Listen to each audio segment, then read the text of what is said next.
Far north in the Canadian wilderness is an island shrouded in mystery. Here, a riveting story unfolds of a father who fights tooth and nail to save his kidnapped son, all while facing the harshness of Mother Nature and horrors beyond our comprehension. Got a problem? Oh! What is that? What the freak? It can fly?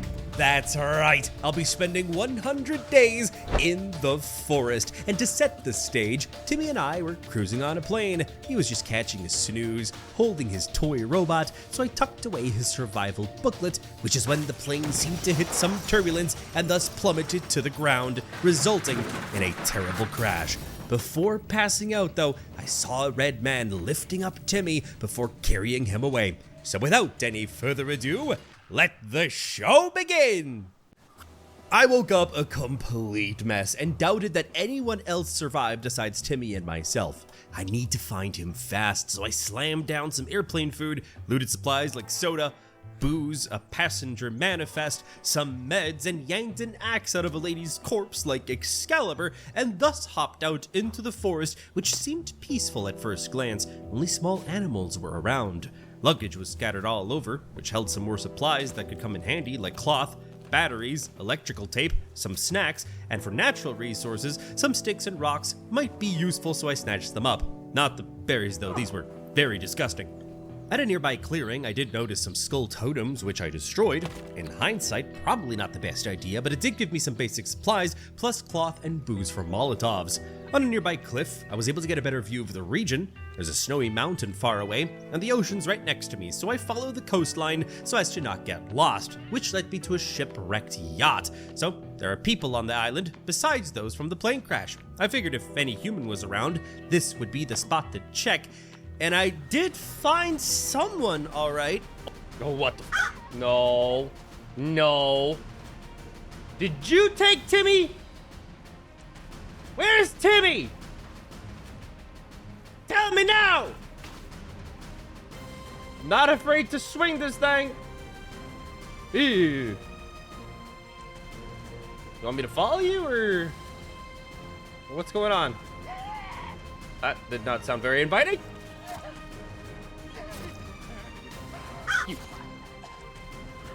No! Ah!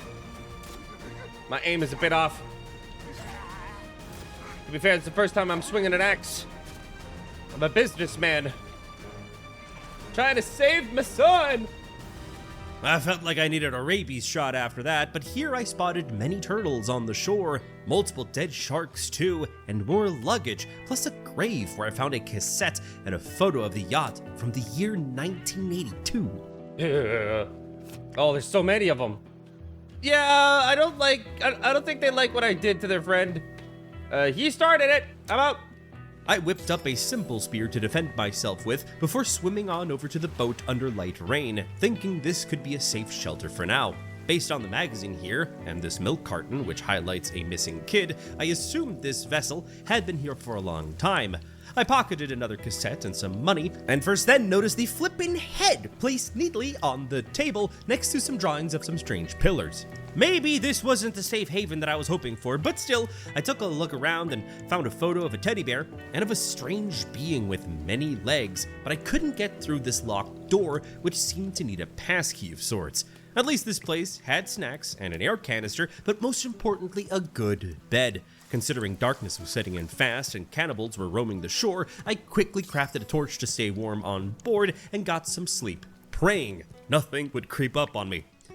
My breakfast on day 2 consisted of soda and a candy bar, a feast of the legends, so pumped full of sugar I swam to shore and began scouting for a river. Some fresh water would do me good, and on this outing, I found some marigolds and chicory. Timmy's book mentioned natural remedies, so I grabbed all the plants that I came across, and I sure was glad that I made this spear. It is an effective killing stick, let me tell you.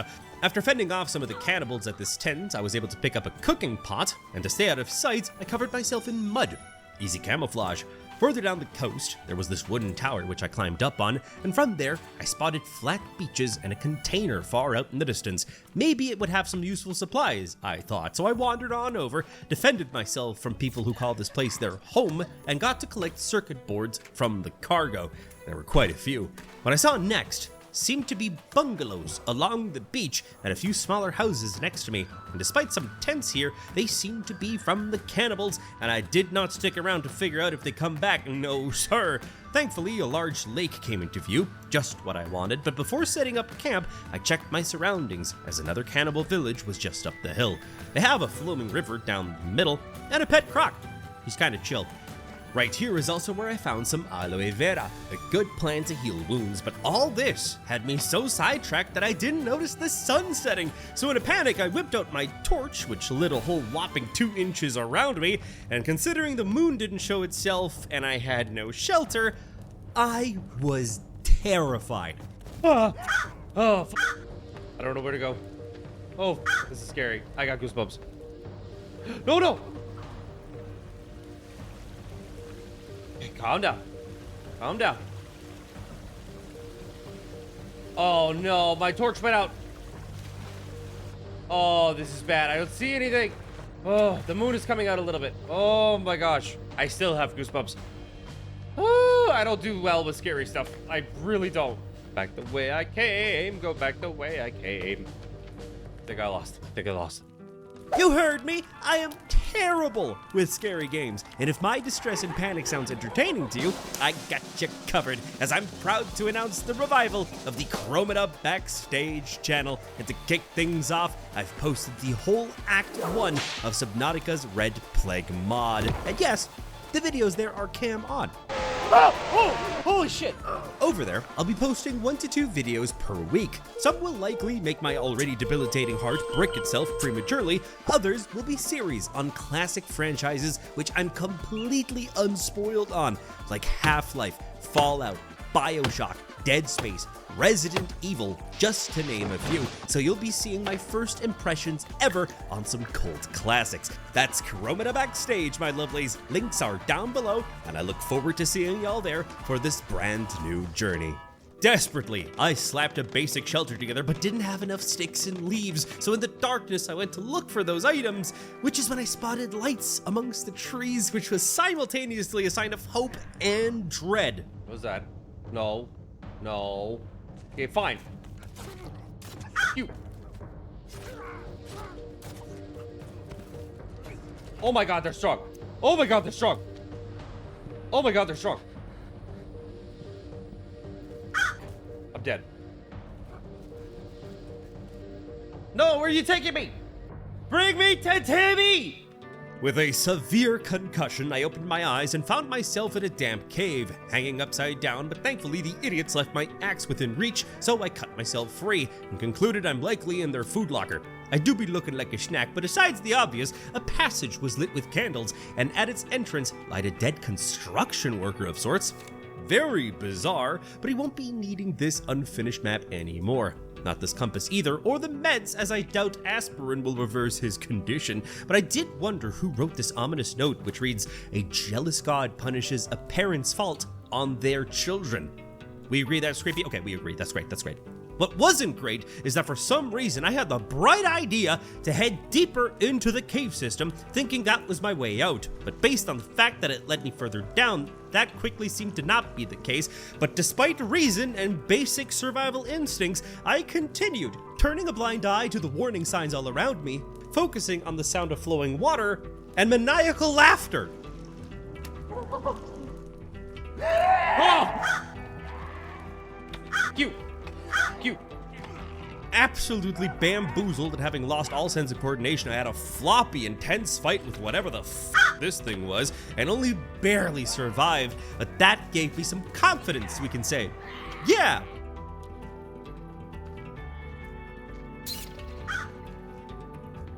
Without an ounce of fear in my body, I continued till I found a room with a table. Here were some snacks and part of Timmy's toy which he was holding when the plane crashed. I must be close.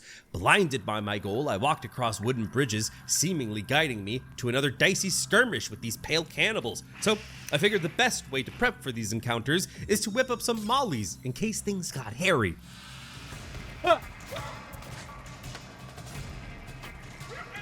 I was out of meds by now, so I resorted to making a few healing remedies before continuing the fight for my son. Oh, God! Get down! Why is it so tanky? Just stop resisting! Okay, double tap. What the fuck? Ah! Face me, you foul demon! I actually didn't like my molly last time. Stop it! Oh. Okay, finally. You.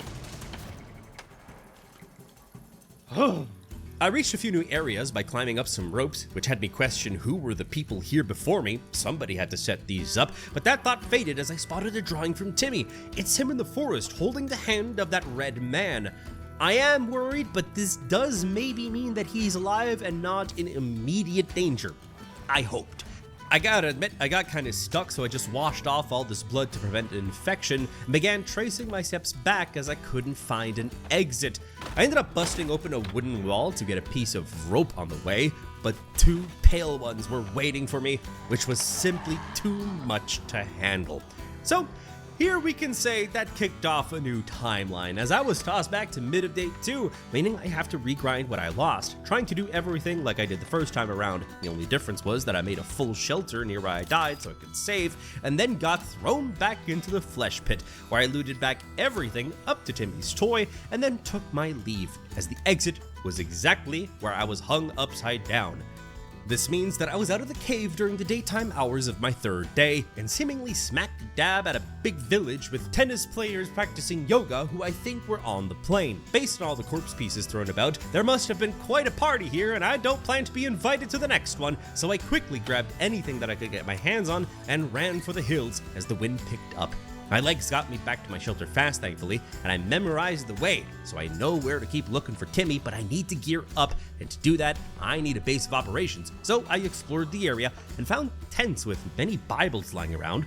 This place gets weirder by the minute, and I did eventually reach a plateau with a pond at its summit, and tons of blueberries were growing here, so I figured this place is a perfect spot to set up camp, but I didn't want to be caught out in the open, so further down the cliff was this here ledge with only one access point. So here I placed my camp, which lit up the night, but with no logs I couldn't build up any defenses, meaning I was in a pickle, having to just sit here all night, praying for the crack of dawn to show itself. And let me tell you, I have never been so happy about a new day like the 4th. Wasting no time, I hunted a big lizard for its skin and meat, plus I gathered many leaves to make that simple shelter right here. The stone that I had in my inventory also helped me make a ring around the fire, where I cooked up my prey to get some protein in my system. Bird protein, but protein nonetheless. And that one piece of rope from the cave came in handy, as it let me craft a simple bow, but I needed feathers for arrows, so while keeping an eye out for those, I butchered a raccoon as a storm rolled in, but that didn't deter me from chopping down some trees for logs, which got set into place for some barricades, but it took me all day to finish a single one, so fortifying myself was gonna take a while. After a long day of labor, I chowed down on raccoon meat and hit the hay. Sadly, on day 5 though, my shelter exploded. I was gonna need a more permanent way to sleep. For a small bed though, I need rabbit skin, but also I do need a cabin to stay dry and make sure the fire doesn't go out in the rain. So I started working on a small cabin, which had me parched. So I got water in the cooking pot, set it to boil, and somehow in doing this, I turned it into 2 pots. No idea what happened there. Magic. What the just happened? Either way, with water set to boil, I killed a bird with my axe and landed a spear throw at a buddy. My hunting prowess grows. Same goes for my carpentry skills, as the cabin was filling up with logs, and that sweet H2O, man, it hydrated me up well. Come dusk, I killed some more rabbits for their pelts, and at least placed where the bed in the cabin should be, so I had food and a very minimal shelter, allowing me to get the best rest in a good while. More grinding followed the next day to get enough rabbit skin to complete the bed, during which I think I found an infinite bird spawning spot. It's like the Bermuda Triangle of avian creatures. Either way, the bed got done at about noon, and progress on the spike wall went well, but slow, cause it is a far run to the woods every single time. On that note, sticks were harvested the next morning to make a log sled. During this, a deer was also butchered. It was simply too stunned to do anything about it, so that landed me some good meat and hide. Either way, with the sled now finished, I took off to get to work. Whoa! Whoa! Hey, yo! What the f was that? Filling it up with logs makes these trips so much more worth it. A very valuable investment indeed. Also, there was this pot of red paint just sitting around, so I covered myself with it. If I look like the red man, I can think like the red man, meaning I'll find Timmy. I then brought the logs back home and noticed some meat had spoiled in my backpack, which is very gross to think about, so I chucked it out and made a drying rack with some sticks to preserve my fresh meat. By day 8, the preliminary spike walls were finished, plus I threw in a stick holder for storage. The daytime hours were then spent gathering. Noteworthy things that I got were some cornflowers which I plucked, and I lived off of berries for most of this time. Free calories. More defenses were set up thanks to my efforts, but I wanted some walls just in case the enemies could get around them. So I did a stick run and set a wooden wall into place, but as I did so, I spotted a flickering light further out amongst the grass. So drawn to it like a moth to a flame, I went to go check it out. Oh, something moved. Or I'm losing it. I don't like this. I can't tell what it is. Hello? Can't hear anything. Well, birds are landing, so that must be fine. Yeah, look, they're flocking to it. What is going on here? So it's a dead totem, it seems like. Oh, it's a dead person with an arm pinwheel on top of him. Okay. I'll take that club, please and thank you. How did you die, my friend? Let me take you home. It's probably not the best idea to take a cannibal's corpse into your home, past my defenses in this case, but I shall call him Emmett, my only friend. And remembering that I needed feathers, I took this time to finish a birdhouse, and under a frigid downpour, a stone holder was set into place as well. I'm just really glad that I have this cabin to warm up in. The birdhouse was working on day 9, so free food and feathers were on the table. The house is the trap, Emmett's the bait, apparently. Lizard hunting was up next, as I learned by combining their skin and leaves you get stealth armor, which I think only works as camo, not combat protection. I was relieved that the drying rack had my food covered during all of this, so I just kept up the hunting and gathering, and as I sent this squirrel to the Shadow Realm, I figured I might as well collect all the animal trophies. Gotta do something to keep me sane. On that topic, the cassettes help with that, and much more. They increase energy and sanity when listening to the music.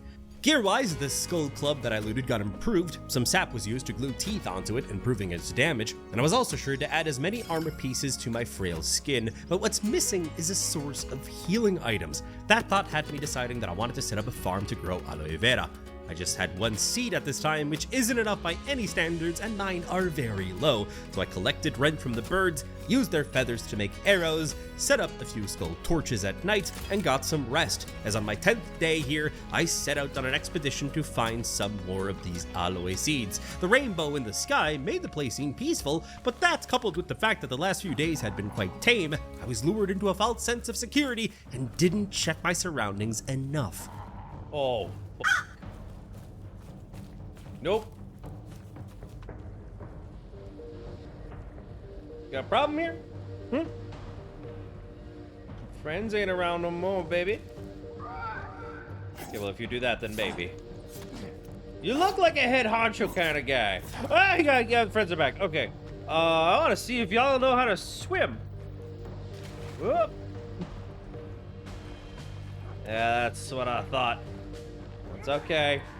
You can stay on your side, I'll stay on my side, and we'll all be happy. I do want your 2 lizards, though. One I ended up processing. Gotta burn these parts to get bones for crafting. I also found a photo by the tents with a tree marked with an X. The only treasure that I was looking for is my lost son, but I guess I'd keep an eye out for this spot. Oh. Don't you dare go to my house. He's going to my house. Okay. Alright, you know what? I got something for your ass. Your grandmama's head. Yeah, you better run. Bro was afraid of a generational whooping. Quickly, all the body parts were chucked onto the fire before going back to look for aloe. But I faced an old threat this time. I got pounced by the pale ones from the cave. They're on the loose. Why are you blue? I then spent way too long trying to kill this here tortoise. I figured its shell could be useful. Plus, trophy. Ta-da! Ah! Whoa, what the? Jeez. Oh, there's so many. Whoa, hey, yo. Crocodile Hunterland, what is this? That skin actually could make some really good armor now that I think about it. Let me see. There you go, right in the noggin. I'm a natural. Get back here. Oh, that hit him. Oh, there's 3 now. Oh boy, that is a problem. How do I let go of this arrow? Stumbling back the way I came, I rushed home as the sun was setting, and with so much hunting done, I set up a second drying rack there to not lose out on all of these precious calories to decay. And you know what? To my surprise, the next day, Emmett was gone! Damn it! Now I gotta look for Timmy and Emmett. I was also tired of getting water all the time, so I turned the turtle shell into a rain collector. Thing is, something must have killed Emmett when I found him.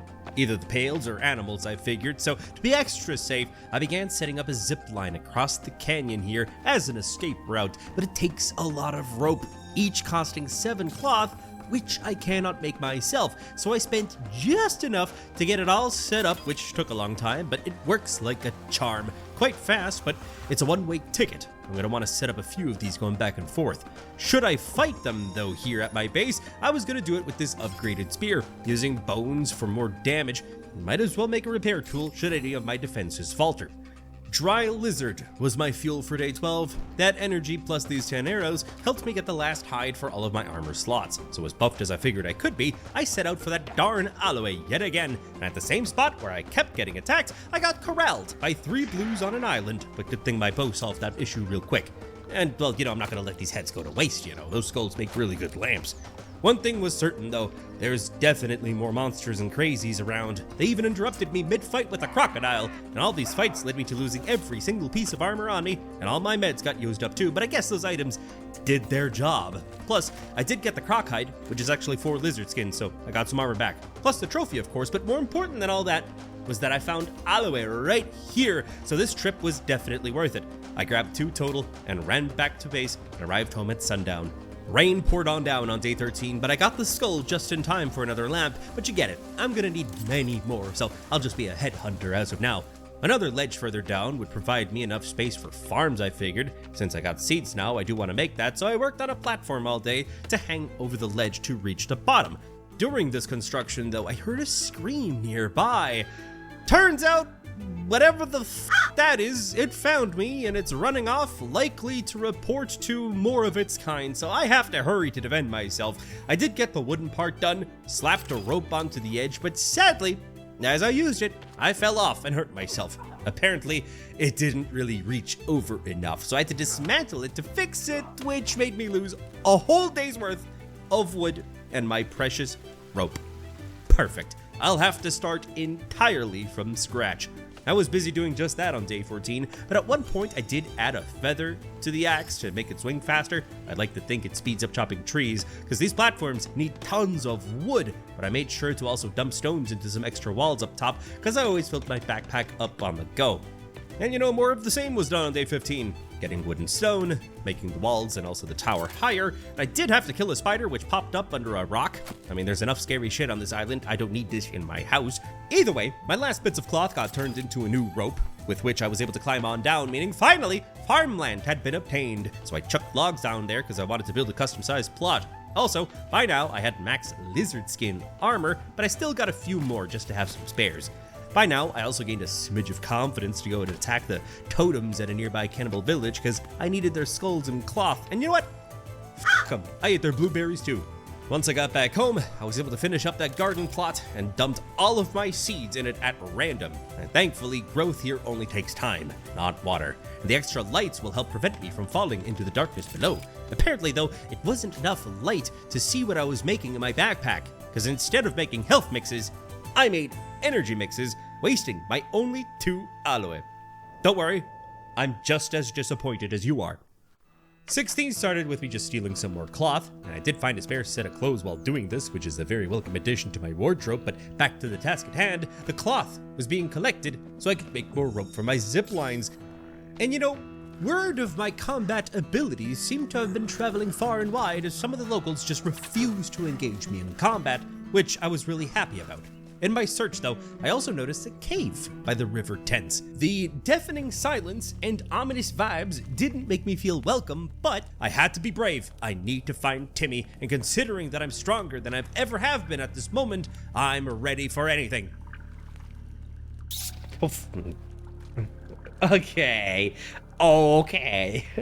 Way down here, it became damp real quick, and I did find pieces of the plane, along with pieces of the passengers, and with that, more pieces of Timmy's toy, right next to a neat stack of bones. How reassuring!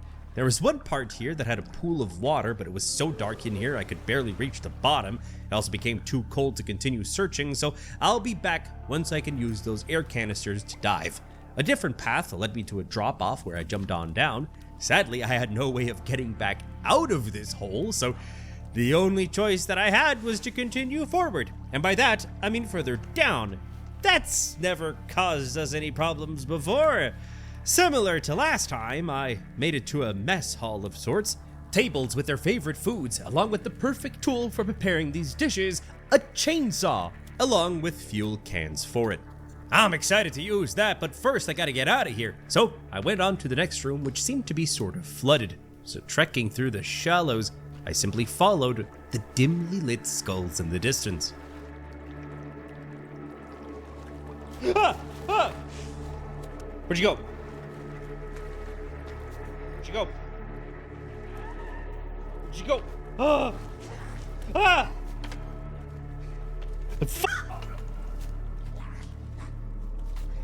You. You. You know what? Got something for your Granny's skull. Bonk! Okay. Oh, breathe, Crow, breathe. Eat a chalky bar. Have a soda and breathe. Here we go. Ah, there's 3! I can't see anything! Need to conserve my energy. They'll be coming for me. I see you, you you. Oh, there's so many! They don't stop! Oh. Okay. Meds. Check them down.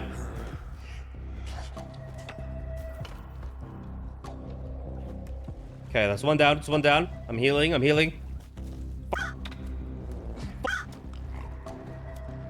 Anybody else? I hear you. Oh, I see you. I hope that hit. Oh, I heard some squishy noises. I got him! Haha! I know you don't believe me, but I got him. Oh, I got 2 of them. Oh man, I exceed my own expectations. Moving on, I followed some wooden bridges which led me to a tight gap through which I squished my frail little body, and from there began to ascend some ropes, which is when I heard ominous roars in the distance, which only grew louder the more I progressed. The fuck is that? The fuck is that? No. No. Just no. Okay. I don't know what's up ahead, but all I know is I don't have any armor on. So let me just, I guess, put on these 2 flimsy pieces and pray. Snack on another candy bar or 2. And again, I don't have my fucking health mixes, so I have to resort to consuming energy mixes, I suppose, if I want to deal more damage and have to fight whatever the hell is in front of me. So here goes nothing. Ah, it restores in the moment. Dang, I thought it would be like a permanent buff or a temporary buff. Hello? I see. Do I see something? I don't know if I see something. Whoa. I can't make any Molotovs because I don't have any cloth, nor can I make my torch because, again, I don't have any cloth because I wasted it all on fucking rope.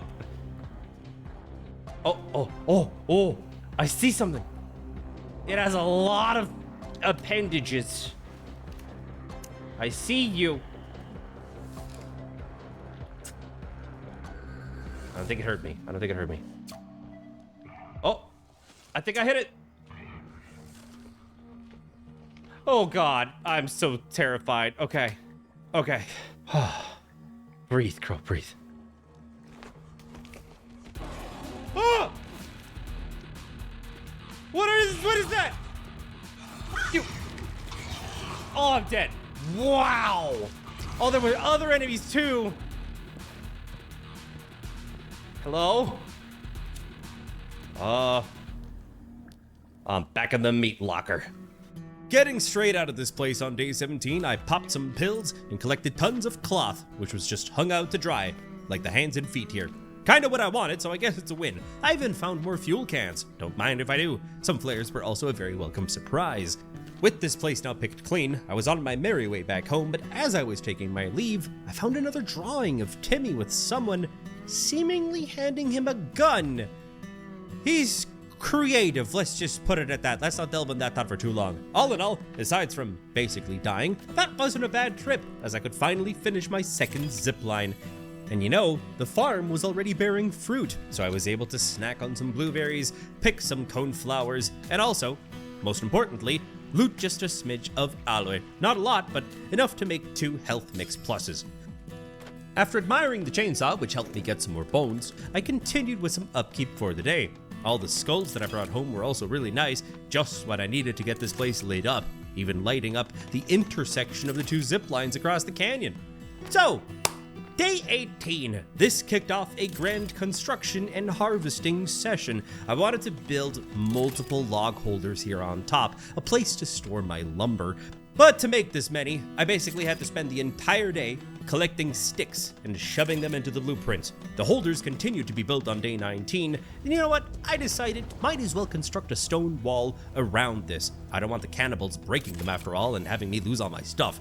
I also decided to make a brand new storage area in the walled off section for sticks and stones, so this means I needed even more sticks. Also made sure to light up this resource section for night visibility, because again, it gets pretty gosh darn dark. Along with the walls on day 20, which were being erected, I was planning a wooden gateway of sorts right at the front, and I just kept slaving away. It was about early afternoon when the stone wall segment was finished, at least up to this height, and then I headed out to try out the chainsaw, and I do gotta say, it is one beautiful tool. It uses fuel quickly, yes, but it's still a massive upgrade to my speed. So, with this haul of lumber, I very quickly finish up the wooden gate, and with just a bit more effort, by nighttime, both of my stone holders up here were filled to the brim. Days 21 through 26, though, were spent with a very specific set of goals in mind, that being tons of resource gathering, to build up defenses like stone walls and barricades, and then once more replenishing those spent resources. It was a labor-intensive set of days, but it was incredibly worth it to fortify myself this early. Now on day 27, I was just busy doing some final touch-ups here and there, getting skulls for the lights, and much to my surprise, right next to my base was tons of aloe vera, so much that I couldn't even carry it all. Sad thing was, though, that this grand harvest only granted me 1 seed. Not enough to fill my entire second garden bed with this stuff. And I also noticed that I had way more of this now than I had marigolds to turn these into meds. So I filled up on those flowers, but this just resulted in having more health mixes than I could carry. A good problem to have, sure, but the thing is, I didn't have any storage to place my consumables in. So the solution to that was to build a larger cabin. Yet coming up with a design for this complex terrain was easier said than done. The groundwork of the base was finalized on day 28, which meant it was time to get to work on filling up these here foundations, which rapidly dwindled the log supply that I'd built up. This carried over into day 29. It was on this day, though, that for the first time, I encountered the crazies near my base. It seems like they're getting a little bolder now, a little bit too much for my liking. This meant at least that I got some bones, meaning I could craft some bone armor, because admittedly the lizard skin ain't gonna cut it for much longer, but I am happy to report that this massive foundation was completed just before dusk. I do like the fact, though, that you can auto set the walls based on what you built down below. Just gotta decide where you want the windows and with that, a door. And you betcha I was just slaving away on day 30 to build these walls of the cabin. I was really rushing it though, not really paying attention to my surroundings, which is when fate decided that I need to have a break. Here we go again. Oh shit, I died. You mother... That's my axe, give it back. This is my property. Yep, back in the meat locker for me. I did make sure though to steal any valuables that they had down here and with them skedaddled on back home. However, on the way, I heard a brand new blood-curdling scream. Whoa, what's that? What's that noise? Oh god, I feel goosebumps building up on my back. Hello? Show yourself, heathen! Oh, hello. I'm covered in mud. You can't see me. This is when the prey becomes the predator. Perish, you... Ah! What are you wearing? What is that? Foreskin on your face? Bro. Okay, I lost my spear. It's time to whip out Grandma. You trying to make a ruckus in my neck of the woods? That's what I thought. That's what I thought. What possessed you to wear that? Well, don't ask the questions you don't want the answer to. After roasting the cheeks of my enemy, I returned to the endeavor of building the walls, and as I did that, I thought to myself, it's only a matter of time until I am besieged, so I made 2 pieces of bone armor, which again, hopefully, is more resistant than lizard skin, which is as durable as wet toilet paper. And I'm really glad that I did that, because I was getting more visitors by the minute. What you want, bee? Fuck off! Are you Emmett? Are you the reincarnation of Emmett? Is that what you are? Is that what you are? You a fake replacement of Emmett? You're a wannabe! You'll never be what he was! You'll never be what Emmett was to me! That's what I thought. Give me another granny club. You're coming with me. Day 31 was more of the same, just gathering wood all day to finish the walls, but while waiting to be able to sleep the night away, I heard what sounded like footsteps outside. I convinced myself it was just the flaps from the birds' wings at the birdhouse, so I slapped him shilly, but turns out I was in fact not alone. No! Oh, they're right there! Oh, they're right there! I'm getting attacked! Oh, my defenses are working! Oh, it's another one of those foreskin wearing dudes. Alright. Flur, flur, flur, flur, flur. There you go. A total of like 6 flurs. On the morning of day 32, I threw the aggressor onto the fire pit and just continued my duties of collecting wood, so that by day's end, I was actually able to finish the walls. The next step would be the roof here, which surprisingly got completed later the next day. I did have to cut a hole out this one part though for a future ladder. Turns out though that doing heavy labor makes you hungry, so I noticed on day 34 that my rations were basically depleted, so a hunting session was desperately needed, meaning the entire day was just spent hunting little animals. This filled up my drying racks nicely, so with tons of meat now drying on day 35, I decided to work on the inside of the cabin. I set up some skulls along the walls and designed my bedroom, along with some decor to liven up the place. That was followed up by placing blueprints for tons of storage, which again, was the whole point of this build. So on day 36, my goals were simple: to fill out those blueprints that I placed, which just resulted in many resource runs for varying simple materials. This process continued into day 37, as you could expect, and amongst the many animals that I was hunting, a boar was added to the roster. To speed up my grind, I also got to craft a stick bag to hold more, making my trips more efficient.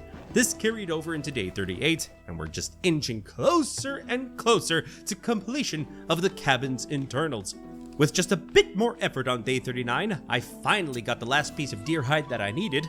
Oh, that was good. Oh, That, combined with sticks, let me finish up all the decor pieces that I wanted, and also the storage is finally done. As I went over to place heads onto the trophy mounts though, I realized something. Turns out, you don't put them into your backpack, you drop them all the time. You literally have to take the head and waddle all the way home to place them on your wall. So I just quickly set out to hunt a lizard and a rabbit outside my base, which I guess is something, and we'll just have to re-hunt the other heads later. As I went to bed though this night, an ominous presence was felt and I couldn't get any sleep, and nothing appeared outside my base, which had me a little bit riled up, so I just stood guard all night. I patrolled in the darkness until daybreak of day 40 and was relieved that it was an uneventful night. But I did go about improving my arsenal by whipping up some mollies and explosives, just in case.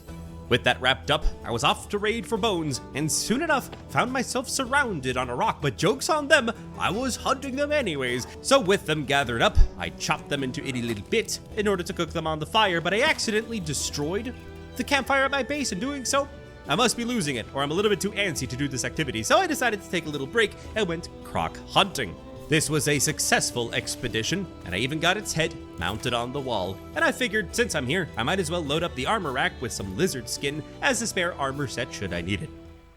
On the topic of armor, I really needed bones on day 41, so I took out the sled, and the plan was to simply load corpses onto it. Shopping, essentially. So I went on over to a nearby lake to find these potential corpses, and boy, there were many. I was attacked by an army of these here skin masks, these white, pale boys, and even crocs. It was a tough fight to escape these nasty odds, but once the dust had settled, I concluded that the pale white ones were super tanky, and the skin mask wearing ones liked to travel in large packs. And truth be told, I am so proud of myself that I made this many health mixes, because they are the only reason that I am still alive. So I took the smelly pile home and got all these corpses cooked up, allowing me to make 4 more bone armor pieces, which is a good start, but I'm still gonna need so much more. Another thing that I would need more of were arrows, because the next morning I was hunting deer and ran out, and honestly I was quite tired of that happening, so I mounted the deer's trophy on the wall and got to work on many birdhouses. You see, the bottleneck to my arrows were the feathers, so by the end of the day, the construction of the greatest bird resort known to man was well underway. I even built all of these next to my blueberries, so it's good location too, prime real estate. I mean, day 43 even began by being thanked by one of my tenants who landed on my hand, obviously thanking me for my hard work. So I finished up the remaining houses, and with that done, I set out in search for more limbs, but also hunted down 2 rabbits as I used their skin to make a pouch to hold berries. Like this, I can get poisonous ones.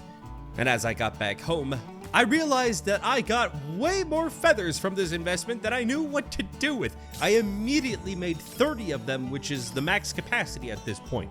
With that done, I decided to celebrate a little bit, so I went into my bedroom and mounted some of Timmy's art right next to my bed to end the day. I will find you, and I will save you. The next morning, I just took my cart out for some more gathering, but I made a little bit of an oopsie. Seems like it's not meant to go into the water, as mine got stuck in this here pond, so it was time to make a brand new one. While doing this, a raccoon head was obtained and mounted on the trophy wall, but once the new sled was built, I went out once more corpse hunting, which is when I came across a new cave, and of course, I decided to descend into it and explore. I landed in a body of water, which the cannibals likely considered to be soup. What a warm welcome! And as I tried to proceed, I immediately stumbled upon a little bit of a problem. You see, the only way to advance was down this big drop-off. And although I wasn't certain, I was pretty sure that if I jumped that, I would die. I'm going to need some type of climbing utensils to traverse these vertical areas, so I'll rethink this approach later. I took my leave, and once home, just collected some more bird rent.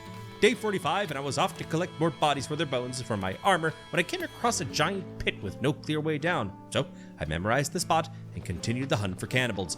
Upon entering the snowy region here is when I found my prey, yet they traveled in large numbers, so I played defensively, using range to my advantage. And my bird friends were supporting me with this ammunition and by picking up my slain foes. I got quite a few corpses after this skirmish, so it was high time to load them up and head on back home. This was definitely one of the more juicier hauls that I got. And you know, thanks to all of my outings recently, by day 46, I had enough supplies to transform most of my arrows into fire arrows, which had me very excited. I then killed another turtle, giving me another shell, and of course its head, with which I had to run all the way back home with in my hand.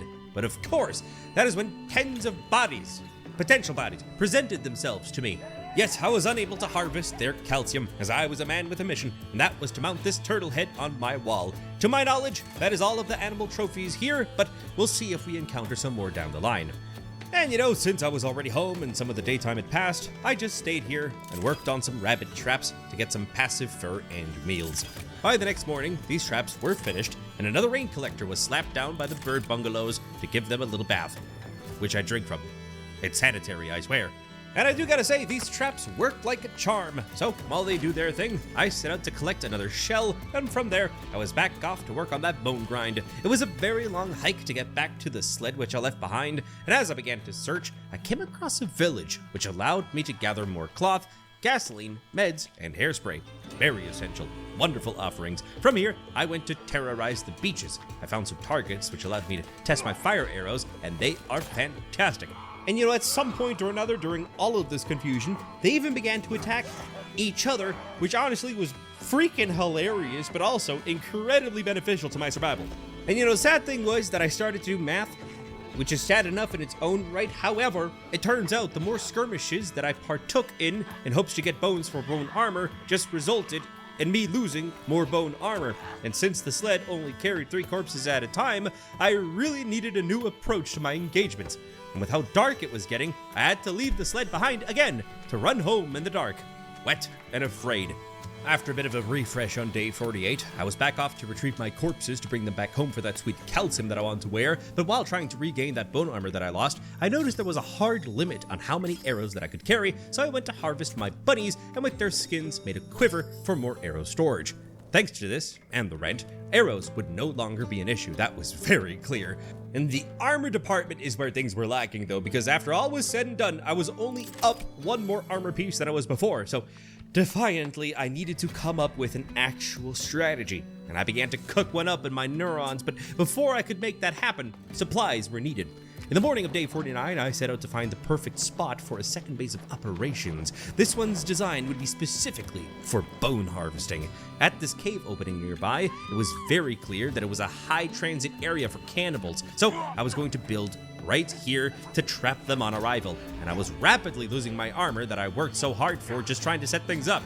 As soon as I finished off one pack, another one appeared. Non-stop bone delivery at its finest, so I guess this is the prime hotspot for what I want to do. During the construction, I also made sure to not let these bodies go to waste and toss them onto the fire. And I was quite satisfied with this here tree platform. I can shoot when atop it, and I figured I might as well place down a bed here, just in case I need some shut-eye. And the plan seemed to be working. Bones seemed more than plentiful, but my bottleneck now would be cloth, and that is something you cannot craft. You can only loot it. So I stuck around long enough here to get this place lit up for the future, and then headed off to rectify this problem. This meant that my hunt for cloth was in full swing to start off day 50. I was searching through known villages and was even scouting for new ones to raid, but something else awaited me during this journey. Whoa, what the hell is that? Yo, whoa! No way, Jose. It's a pretty sick cartwheel, ain't gonna lie, but still. I don't feel comfortable with this at all. Bird in hell! Cartwheel spinning tumor. Oh, it died really quickly. Alright, not too bad. Interesting. Sure. Whatever that thing was, it's dead. I'm pretty sure it's a mutant baby. As disturbing as this sounds, I went to go mount this on my wall. Judge me! Please, this is most definitely not okay. I returned to where I had that encounter, and here I found a brand new cave, which I hesitantly entered to inspect, because maybe this is where I could find cloth, or maybe this is where that fetus came from. Both those possibilities are not mutually exclusive. Either way, it was a very deep dive. It took a long time to reach the bottom, but it was well worth it, as there was cloth all around. I also heard a very weird noise further in, but I remained focused as I found some of Timmy's things. A toy piece, some crayons, and some of his drawings. I have to find more clues down here, surely. I was being extra careful. I tried to navigate around with flares, and I found a section that went higher up, so hesitantly, I took a peek above. What the is that? What the is that? What the? Ayo.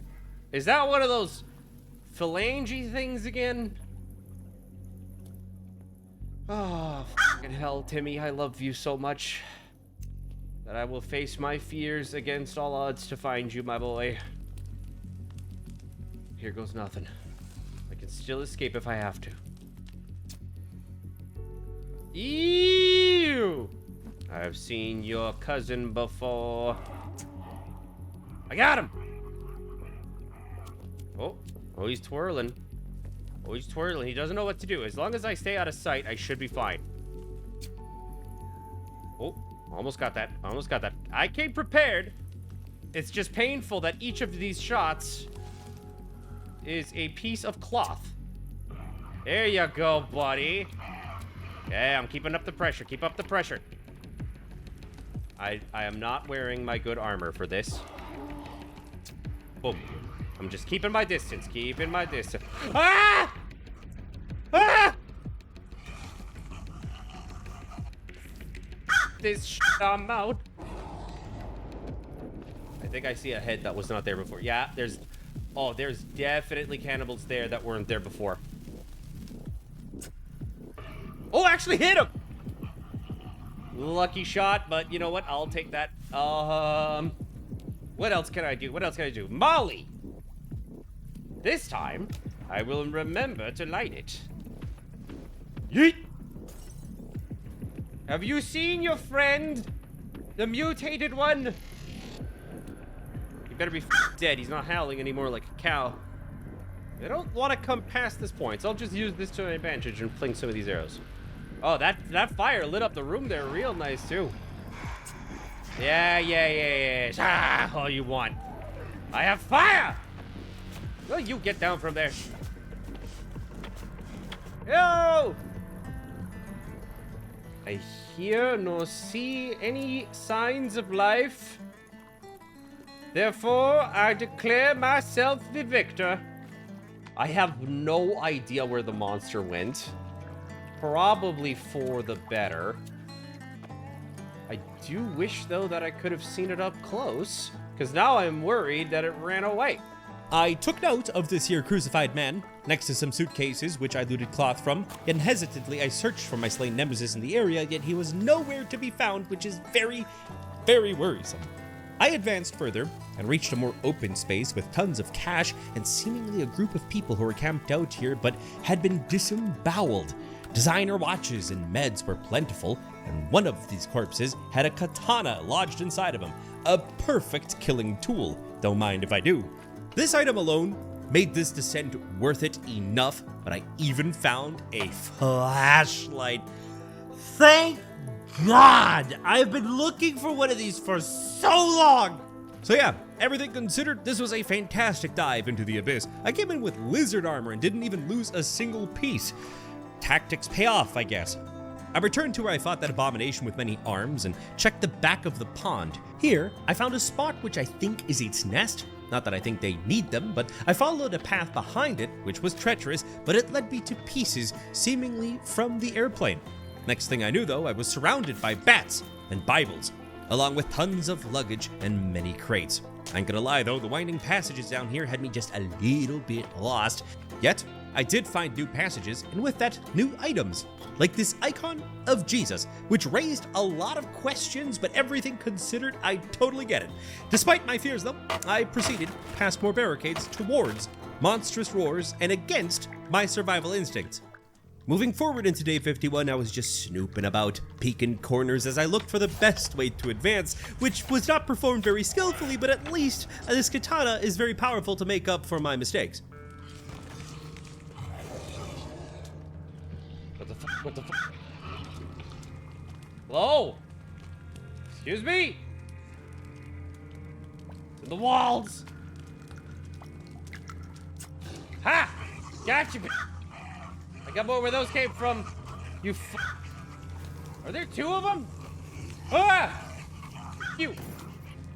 Try me. I ain't scared of you. Ha! Ah! Wrong menu! Wrong menu! Ah! Alright, is that the one? Please? You've taken such a beating. Ah, finally! I've seen you die with my own eyes! Oh, what do I get out of you? Let me see.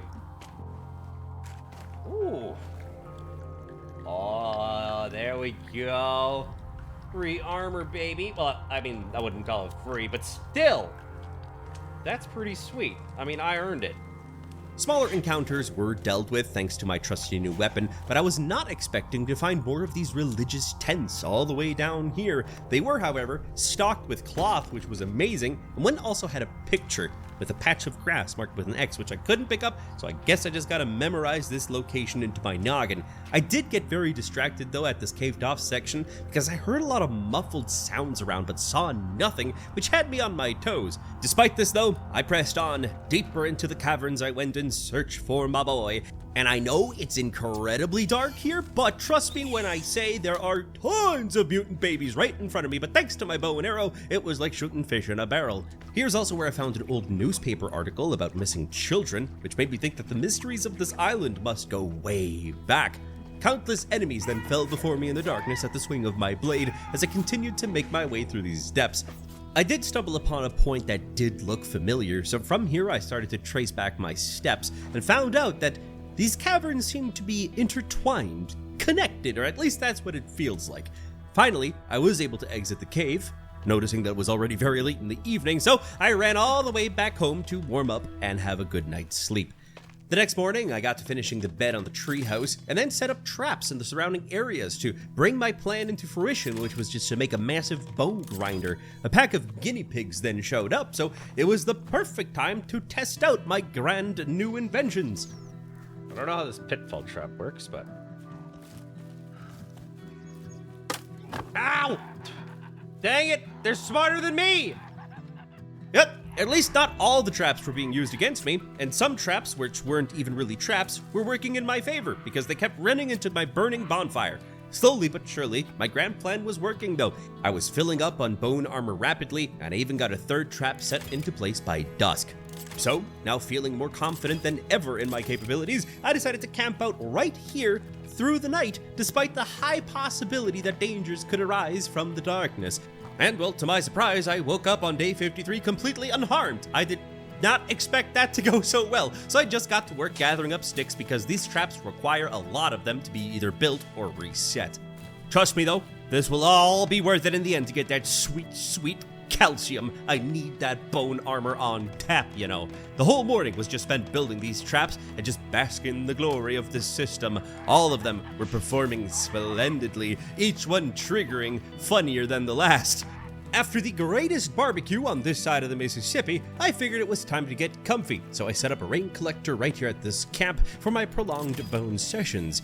This night was not as peaceful as the last though, and it seemed like our enemies were learning how to free one another, from the loose trap at least, and drag their injured to safety into the darkness of the forest. Persistence paid off though, as finally, for the first time, I was able to wear a full set of bone armor. I even had some pieces to spare. After having some much-deserved breakfast the next morning, it was time to find a new hole to jump into in hopes of finding my son. I did notice though that as I went out on this expedition, it was already quite late into the day. I must have slept in on accident, so I had to rush to find a cave before it got dark. And before I knew it, the sun was already setting while I was out in the middle of nowhere, and I found something. The complete opposite though of what I was looking for. Whoa, what is that? Oh my god. There's two of the ones with multiple appendages and a chunky fella. I am leaving them behind, and I'm gonna forget that ever happened, and I'm gonna go sleep again right away. I scurried on back to camp, and on the way found some of the tankier cannibals just dead on the floor, so at least I can conclude that the cannibals and the mutants don't get along. As I got home, I immediately rearmed the traps and illuminated the entire area. To say that I was terrified was an understatement.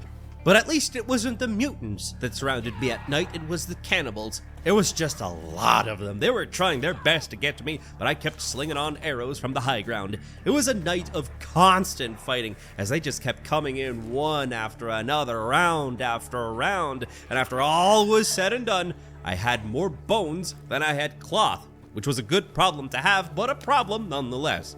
The next morning, I was just slaving away at getting a bone basket made to store all of these beautiful femurs that I have on me. And I was still busy grilling the tons of bodies that had been stacking up when some of their friends came by, seemingly wanting to steal these corpses from me, but finders keepers, those are rightfully mine. In all honesty though, I felt like I was working in a crematory at this point due to the amount of bodies I shoved onto this little fire, and the bones were just popping out of it like popcorn. And I may or may not have overdone it a little bit because there were so many bones I couldn't even bring them all to the storage without them despawning in that time frame. So a little bit of effort there down the drain. Either way, with more bones now on me than I knew what to do with, I set out back home to restock on dried foods as my supply had run out. And after doing just that, I hung up some of the drawings that I found from Timmy. But in doing so, I noticed that I had looted old gun ammo from a cave, which I had never noticed, so I'm guessing we can make a firearm. I also restocked on arrows during this time, because I was using a lot to kill all the cannibals, and deposited all of my hides onto the skin rack as I went to go hunt for some more meat. By evening time, I did try my hand at the culinary arts, adding blueberries to the pot of water, which I set to boil, and made sure to restock that arrow basket. Being re-geared now on day 56, I figured it was time to head on over to the cloth cave, as I dubbed it, for a little shopping spree, because I need rope for traps and cloth for armor. But to my surprise, this place was completely vacant. No new enemies had shown up, so it was quite relaxing, looting this place completely clean. And thank God my memory was still intact, or I would have gotten lost all over again down here. Either way, once I was done, I went straight back to the bone station, where I finished up a few more of these birthday traps because they are just fantastic, then restocked on my bone armor and got to make my favorite fire arrows. I have never been this prepped. And just in time too, because day 57 greeted me with a lot of combat. The bone station was under a large-scale invasion by the looks of things. And although the cannibals are not well versed in the art of arson, they had multiple Molotovs of their own and they were willing to use them, just to varying degrees of effectiveness. I was impressed with their skills though. They wouldn't let up till dawn, and it was clear that Bone Station was a booming success. But word of this fantastic facility seemed to have traveled too far as it attracted the wrong customers. What the fuck is that? What is that? What is that? Whoa! What the fuck are those? I'm going... What are they doing? What the fuck is that? Yo! Oh no! They're attacking my business, my booming business! Oh! Dear God! Is that the amalgamation of all of the corpses I've accumulated there? Woo! I don't need the crocodiles on my cheeks right now. I really don't. I don't like this at all. Get out of my woods. What the fuck? It can fly? I'm gone. Oh my God, it's on me. I'm gone. I'm gone. I gotta go. I gotta go. I gotta go home. I don't need to deal with you right now. Maybe look behind you. Don't tell me they can cross water. If that's the case, then I'm screwed. Ew! Ew! I don't even know if I'm doing anything right. I'm hitting them, that's for sure. You... off. I think I'm killing some of these growths.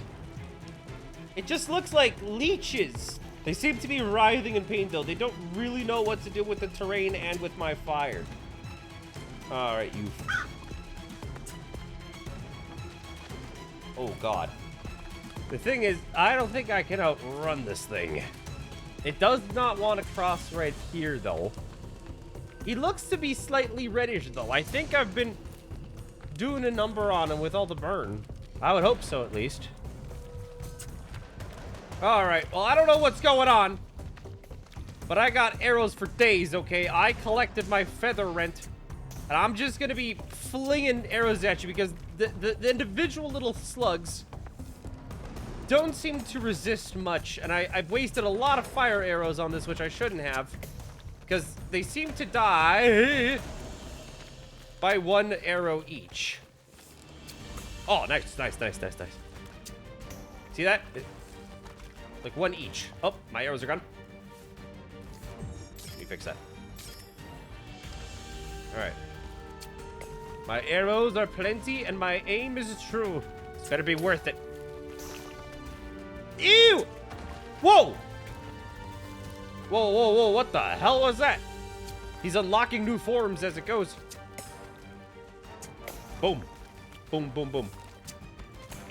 Oh, I got another one. Okay, I'm doing good. They're dwindling in numbers. My aim is on point, baby. Ah, maybe not at that point. Yeah. Boom. These are the last 2. They're so unpredictable at times. Ah! Woo! Boom. Okay. That was my last arrow as well there after the recrafts. Okay, that's just tubes of meat. Do I get anything? Can I chop you up? Like, oh. Oh, gave me a bone? Oh, it does give bones! It was the right customer! He heard about my booming business and he just came to hand some in. I approve. Needless to say, that caught me completely off guard, so terrified, I went straight back to the station, reset all of my traps, and noticed that whatever the hell that was, it brought down multiple trees in its rampage. So I harvested multiple logs for free and used all of them to kind of make little funnels to my birthday traps, creating a meat grinder of sorts. This task was finished by mid-morning of day 58. I then went all the way back to the main base for food and deer hide, and then began to place some blueprints on where I wanted to build a zip line, which would lead me from the tippy top all the way back to Bone Station. I was definitely, though, going to need to find some rope, because this is going to need an absolute metric ton of this stuff, and I figured a cave is as good a place as any to go check, so I went searching and soon hopped into one that I had not spotted until now. I entered with confidence, which admittedly faded rather quickly, and further below, many monstrosities could be spotted, along with strong mutants. I dared not descend into their clutches all willy-nilly, for I had explosives on me, which I chucked on down, which had a very positive effect on their condition, which was them being alive. The mutant was a different story, though. It took way more arrows than I could count to slay the vile beast, but once it was done, I made sure to claim its flesh. Moving forward, I noticed a wooden wall covered in crosses similar to one of Timmy's drawings, so I knew I had to press forward through this barricade. Behind the second wall was an enormous chasm, lit from top to end in skulls, the largest that I'd seen thus far. Here, I found one of the toy pieces, so I'm on the right track. I cautiously from there made my way even deeper into this place and reached a room full of crates and babies. They were, however, no threat compared to the abomination that we had just encountered. So here I got to claim some of these flares, rope, and tons of cloth. And thanks to these items, I was able to use that deer hide that I took along to craft a water skin. I've been running out of that sweet H2O too rapidly on my outings. I then proceeded forward, down great depths, only to conclude that I'm going to need climbing picks of some sort to investigate this place fully, like many of the other caves that I've found. Thankfully, though, I stuck around just a little bit longer and had a peek around each nook and cranny, and thus came across a ledge where someone seemed to have camped out. Here was a paintbrush, as well as more red paint, and a note, which was a restraining order. It was between Jessica Cross and Matthew Cross. It seemed like Matthew had been stalking and harassing her, and I did also remember that there was a note of missing children. Maybe there was a divorce of some kind, and the fact that all of this is next to the red paint makes me think that the red man who stole Timmy could be Matthew Cross. I also found another note with an X marked on it, so I put that into my pocket as well for safekeeping. After equipping some gear on day 59, I did take my leave from this hellhole and took a look around to see if I could find any other entry point to this giant chasm, but I kept hearing roars nearby.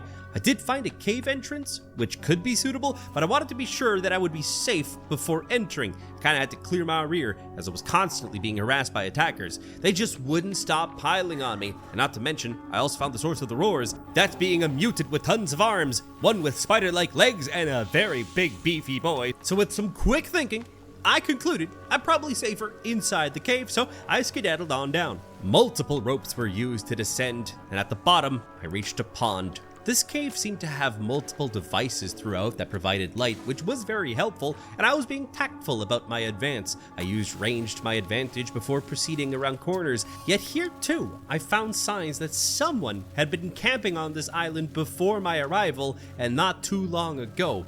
Right next to this tent was also an exit which led me about halfway down the giant chasm.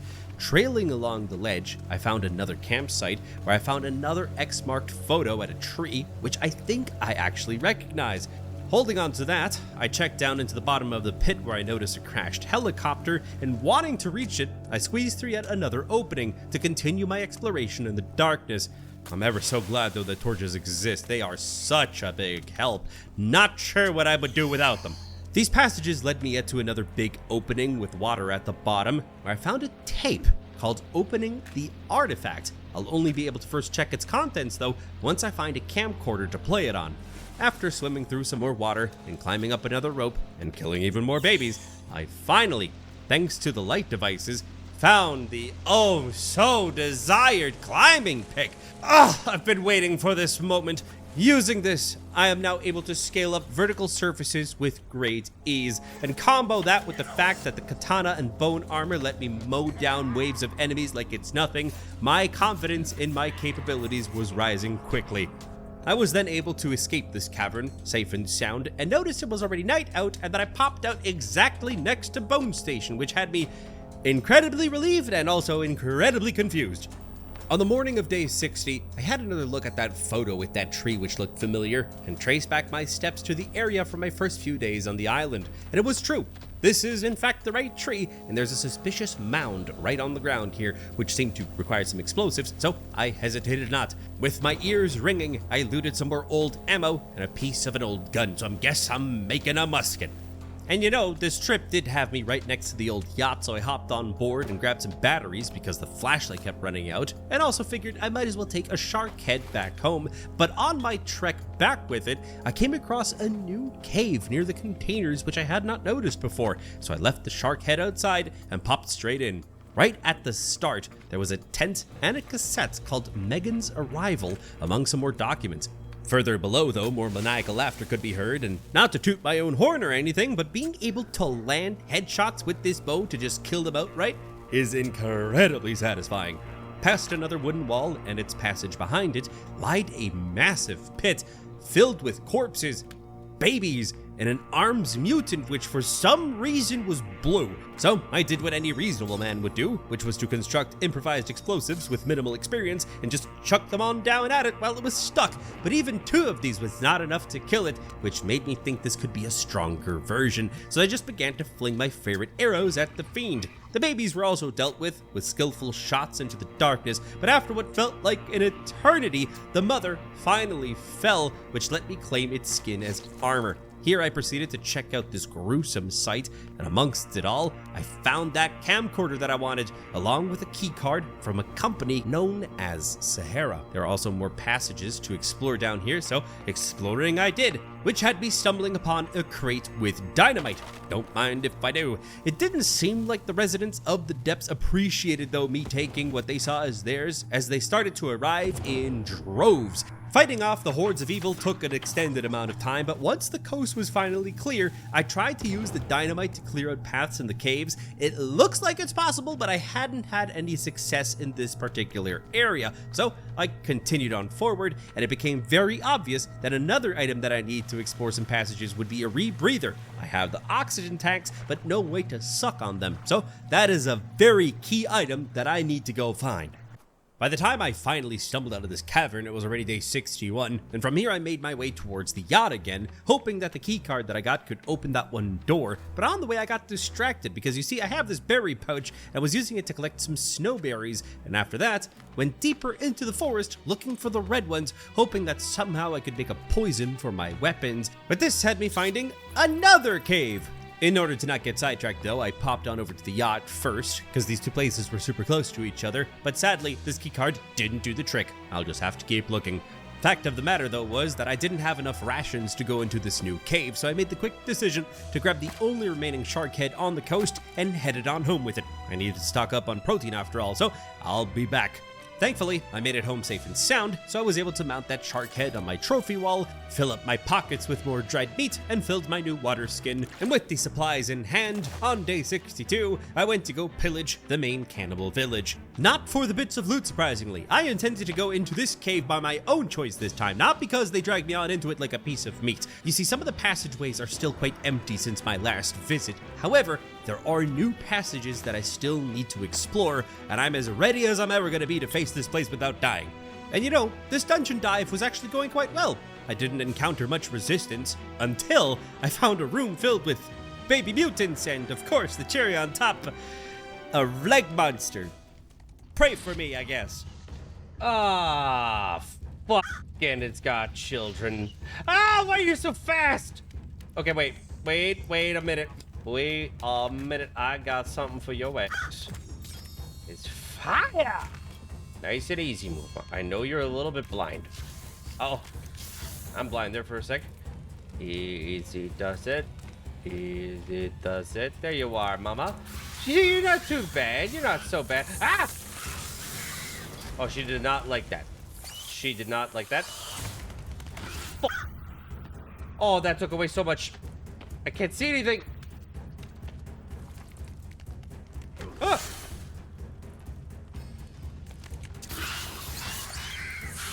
Easy does it. Easy does it. Okay. Okay. Okay. Ooh. Okay. Ooh. Breathe. I didn't want to have to use my creepy armor, but I'm going to equip one piece. Oh, it lights up in purple. Not bad. I don't want to use all of it, so the rest I'm going to fill up with lizard skin, which basically is paper, but it's better than nothing. Ow! Oh yeah. Oh yeah. That's the stuff. I think she died. I think she died. I think we won. All the babies are around. Okay. Let me just deal with them with the good old katana. From here, I progressed slowly. I looted all the luggage that I came across, found yet another cassette, and got tons of rope, some of which was already put to use to make a pair of snowshoes in case I want to head into the snow in the north. Either way, I had to mow down tons of pale cannibals, found yet another cassette, and got stuck at the same place where I got stuck in this cavern so long ago. My only conclusion was that I would have to dive into this pool of water, but again, I don't have the flippin' rebreather yet. At least there was tons of booze down here, which is really handy to make Molotovs and explosives, so it's something, I guess. Feeling kind of defeated, I got out at night, whipped up a stone axe for some reason, and a bag for small rocks, but on my way back home, I grabbed those twin berries that I wanted, the red ones, and used them to make a poison for my katana. So, all in all, I kind of achieved something that I wanted. Also, I got like close to 100 cloth from doing all that, so that's a massive win, especially considering that made me enough rope to make the first of 2 zip lines to get the bone station. On that note, I tested it out the next morning, loved the view, and got straight to work on zipline number 2. But babies were now infesting bone station, so I had to do some cleanup. And you know, my intelligence really wasn't playing in my favor at this point, because not only did I lose some bone armor pieces from all my recent expeditions, I also tried to jump over one of my traps, which evidently did not work out that well, so I had quite a bit of gear regrinding to do. Plus, zipline number 2 needs a lot of rope, and Cloth Cave actually has a lot of that stuff pre-made, so I went to go see if there was some more, but a blue-legged monstrosity and this beefy boy were in the way. Oh no. I do not believe that this in any way, shape, or form is a good decision. Here we go. Oh, you're fast. Oh god, you're fast. Oh my god! Hello, Rhino? I've never faced 2 of these before, let alone a blue spider and whatever the fuck that is. Dwindle them out. Nice and easy. Whoa! Okay. Chill out. Wait, where did Big Fat and Ugly go? Hello. I have lost your friend. Oh, shit. There you go. Have one of those. Andale, andale, toro, andale. Oh, wow. The spider, which was blue, is already dead. I thought they were tougher. This guy, though, woo. He's seeing red. Come on, big guy. What's it gonna be? That's alright. I stand victorious. Well, I was making armor. Got better armor instead. That was well worth it though, because as soon as I got down into the cave, I actually got to fill up my whole inventory with rope. Now for day 64 to 70, oh boy, this was a grind and a half. You see, I got that sled from Bone Camp and commenced a wooden stick grind. It was all just to continue building up my house, you see, because I never built the second floor. All in all, just very labor-intensive days. They comprised of just getting resources, dumping those resources into blueprints, and getting more to restock on all the spent stuff. Was the time spent doing this worth it though? Absolutely, because you see, this second floor, which did get finalized, is where I intend for Timmy to sleep. But of course, I couldn't have his bedroom opened up to the elements, so I installed an entire log roof, which was no small feat, let me tell you. And so, I'm happy to announce that finally, on the evening of day 71, I got all of the final logs placed for the cabin's roof. I was feeling quite proud of myself. Considering a thunderstorm had rolled in as I finished this, I decided to get all snuggled up inside and watch the video cassettes that I collected.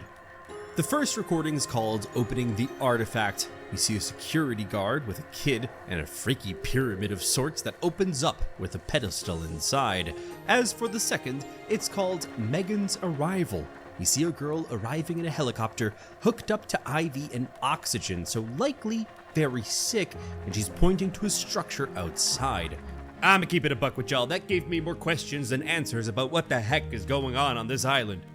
Before diving into more caves on day 72, like many times before, I had to restock on the basics for gear, but the added bonus of doing this was that finally, Zipline 2, directed towards Bone Station, was finalized. Hooray! The process of making gear took a little bit longer than expected though, due to mutants now having caught wind of this here operation. Oh shit! Oh shit! Oh shit! There goes my treehouse! My whole tree is gone! Oh, shh. Easy does it. He doesn't have eyes. This should work. Come on. Oh, he's hitting the cannibal too. Ah! Shut up. I have way larger problems right now. Ah! There you go. Burn in hell, you demon. You broke my house. You up. Oh, that is just a vision of pure hell. Let me be. Okay, the demon's dead. The demon's dead. Oh, fine. I'm free. I'm free. Oh. Ah! Ah, they're back. Ah, leave me alone. Oh, there goes baby. Oh, that's 2 creepy armor pieces. I guess that was a worth it enough trade for the night. What was very clear by now was that the enemies were getting bolder by the day, and with that, I just couldn't keep camping out at Bone Station. Not just because of the loss of the bed, but it was just too dangerous. I was getting swarmed constantly to the point where I couldn't even think about what I was doing. The final processes of crafting some semblance of armor and my fight for survival was being wrapped up with the final stand in the morning of day 73. It got to the point where I just couldn't keep up. They were making it impossible to do anything.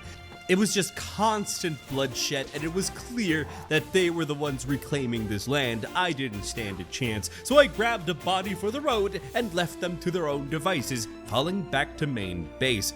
I was up a few armor pieces, sure, but it definitely felt like I would have to start relying on creepy armor to make some headway. Being somewhat geared up now, I was then heading towards the cave near the yacht, which I found a while back, which I entered, and from there, I followed a path of roots and body parts to a room covered in magazines and trash. But amongst all this, I did find a leg of Timmy's toy. I'm on the right trail.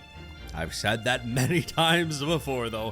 One thing to note, though, I found another exit point of this cave, and I checked it out, and then returned back into the cave, and all the items here respawned, and I didn't intend on leaving any cloth behind, of course. I was just looting, and apparently, this place also spawned another leg of Timmy's toy, which caused a rare glitch to actually give me the missing leg that I still need, meaning now I have all parts.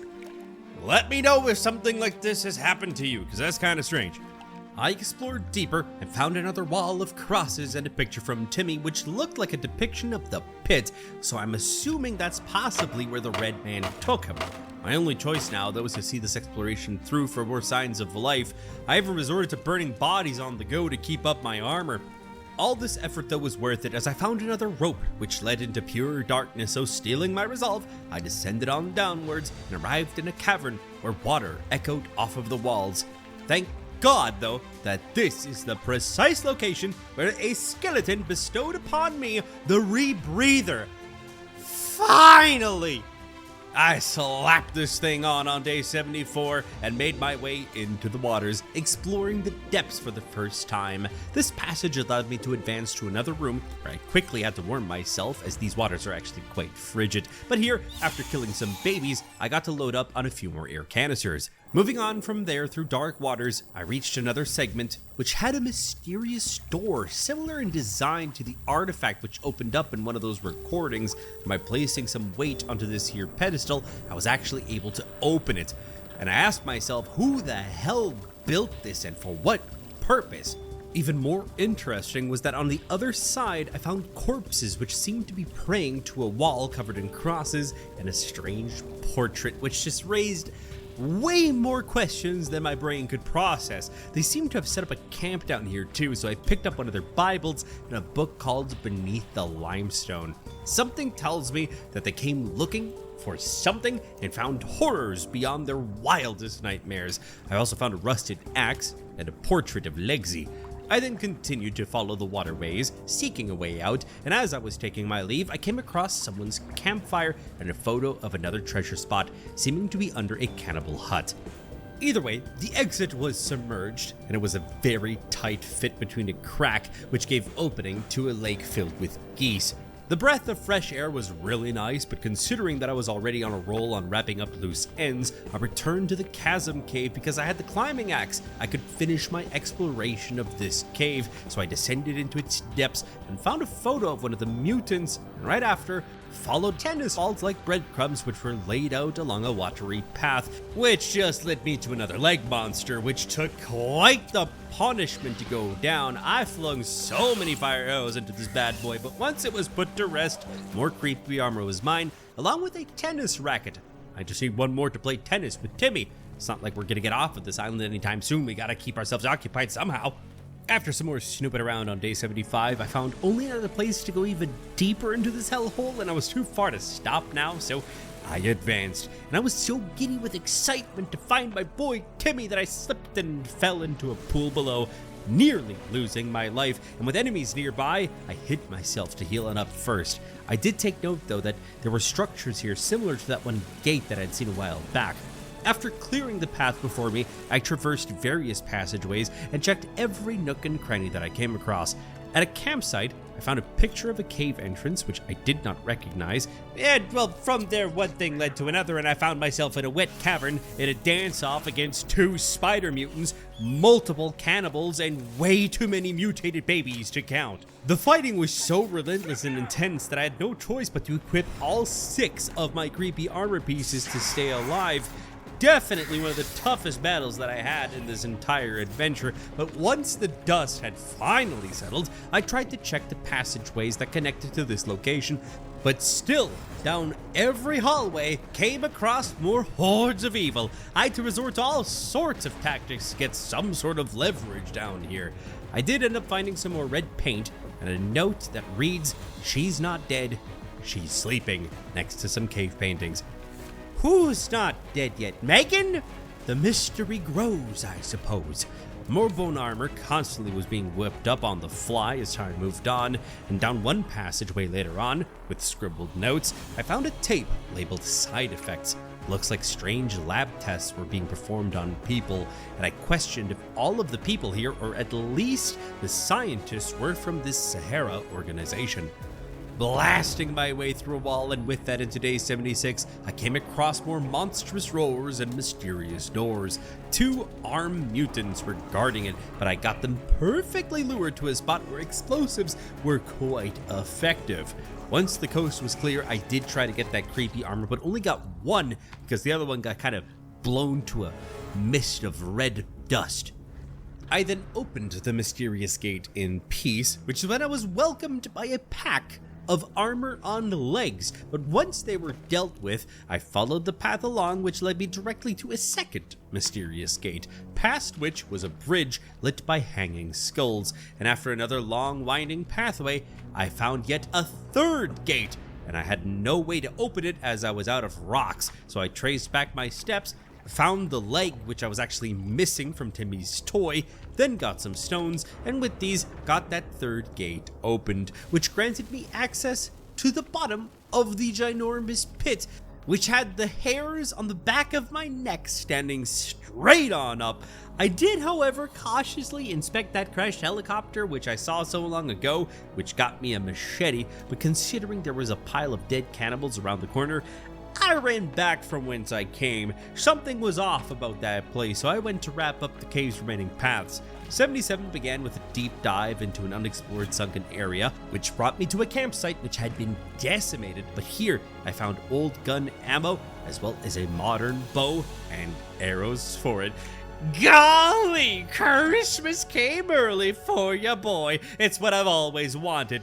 Satisfied with what I had achieved here, I made it out and got back to base to work on some personal upkeep, followed by a lengthy hunting trip for a very specific project which I had in mind. And I was busy with it for the majority of day 78. I was just hunting about, seeking boar and deer hide, and after a long expedition, I acquired enough to finish up what I started, and that was to tailor my own warm suit. Essentially, with it equipped, all of my armor pieces make me warm and cozy. This meant that with confidence, on the 79th day, I could take the zip line across the canyon and began there my trek north into the snow. And as I wandered the tundra for a good while, it seemed quite barren, until eventually I stumbled upon the plane's cockpit. Inside was a flare gun, a weird magazine of some TV star's wife dying, and the pilots. I'd from there continued my exploration until I came across a lake with another detonation spot, so blowing it open, I was able to collect another pistol part and more old ammo. From there, I popped out onto the west coast where there were more dead sharks, and in front of those bungalows that I'd seen so long ago was another piece under the ground of the old gun. And since I was here, I might as well check out the humble abodes of these people, and they were completely vacant. Nothing noteworthy at all, but as fate would have it, another stash was found a little bit further north, so luck be on my side. I'm making me that gun, that is goddamn certain. This wild goose chase, though, for relics had me out in the open as the sun was setting, so I had to devise a plan. And what I came up with was to whip up a flimsy flotation device, which was constructed with a live studio audience, past whom I had to dodge and weave in order to fill up the blueprint with logs. I made the remaining rope swiftly in my inventory, and thus, voila! She was ready to take to the open sea, or so I thought. You see, I figured I built it too close to shore for it to move. However, it was far enough away for the cannibals to not touch me, so crisis averted, I guess. What was that? Hello? What the fuck is that? And so in the early morning hours of day 80, I decided to work on making a slightly more advanced boat a bit further out into the waters. I had my hands full completing this task, but still I had to snip away at some of these mutated infants crawling around in the bushes, when one of them almost one-shot me through my warm suit, which set me into overdrive. And you know, it might not be perfect, but it's operational and a mighty fine enough vessel for me. With it, I sailed towards the neighboring islands, hoping to find either Timmy or anything that could get me out of here. The first set of them brought me only disappointment, nothing useful at all, so I just continued onwards. The second set of islands was a little bit more lucrative though, as this had a spot to uncover another old gun part, a much welcome surprise. By dusk, near the containers is where I also found an odd piece of wood just floating about the waves.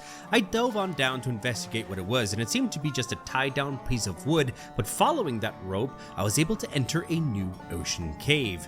Once able to stand on solid ground, I found weird scribbles all over the place, and after a long descent into the depths, I came across a cavern covered in sketches all over the walls, and at the center was one that I could pick up for some sort of flying contraption. Plus, there were bolts for a crossbow. And you know, I didn't really intend on sticking around to find out who the grand artist was of all of these drawings, so I decided to dip. I continued to sail southward on day 81 to explore more land masses, and I found one which had a piece of an old ship, so I explored the neighboring waters and found the main shipwreck.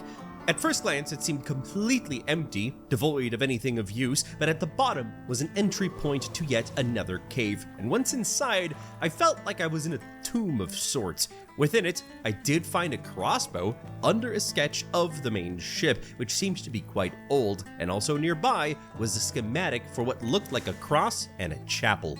With this place picked clean, I headed on out and parked my boat by the yacht, where I resupplied on some much needed resources. However, I had no more protein on me. So I hopped onto the coastline, decapitated a completely innocent seagull, and mounted it on my wall once I got home. The issue about getting meat at base on day 82 though was that my protein racks were basically empty, so I went out for a good old hunt and finished it halfway through the day, which is when I took a peek at those new schematics that I got. They look to be much darker than the others. The vibe seems definitely off, but I did want to make this here tower, even if it were to cost me over 300 logs, but it's well worth it because just look at it. It's ginormous. This means that day 83 marked the beginning of my grind to construct this tower into the heavens, which would last all the way through to day 87, though during this time I was once visited by an unexpected guest. The worm horde had reappeared, and as much as they were a surprise, this was the perfect aid in getting this here forest mowed down to get logs faster. So after a little while, once I deemed it had provided me with enough free labor, I began to mow down these worms with some arrows, improvised explosives, and when swindled enough, finish off the rest with the katana. But yes, it was done, and I was so proud to have accomplished this giant build. It's my magnum opus, my declaration of dominance over this island, and the view from the tippy top is spectacular. There's only one thing to do though to add the cherry on top of this figurative cake, and that is to construct a glider. So with that said, it was getting into the dust time hours when I began to construct it. To build the glider though, it would require a load of sticks on day 88, which meant that I would have to go out with the machete to resolve this issue. I also decided to illuminate the tower during this time, meaning I needed a ton of skulls, but these were supplied by the cannibals through totems, and they were in surplus at the nearest cave. And so, by nightfall, all of the torches were complete, so all that remained were a few more simple bones for the glider, which I set out to get the next day at the cave at the main cannibal camp. That was the goal at least. I kinda got lost. Bones, however, did make their way to me as I killed a few cannibals on the go, but once I finally found the camp in the bushes, I descended into its cavern as there was still a section that I'd not yet explored. So I slapped on my rebreather, excited to find what would be at the bottom of this here pit, but it just seemed to be a wishing well of sorts. Nothing important, just a few coins. I was a little bit disappointed.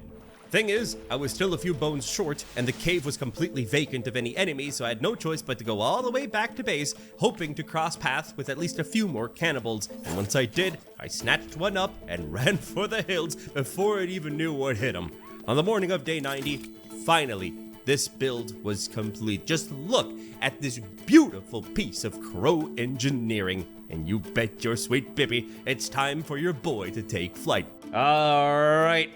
It is time to take to the sky. I probably look goofy as right now, or really cool. Either or, it's a coin toss. Either way, with my birdie friends by my side, it's time to take to the skies. I have no idea what the controls are. Whoa, okay, easy does it. Whoa, okay. Whoa. Okay, hold on. I died. I didn't die. Okay, hold on. Let me try that again. Here we go. Round 2. Yep. Oh, now it's going. Okay, there we go. Timmy, I'm coming for you, buddy. I know it's been like 3 months or some shit, but I'm gonna find you.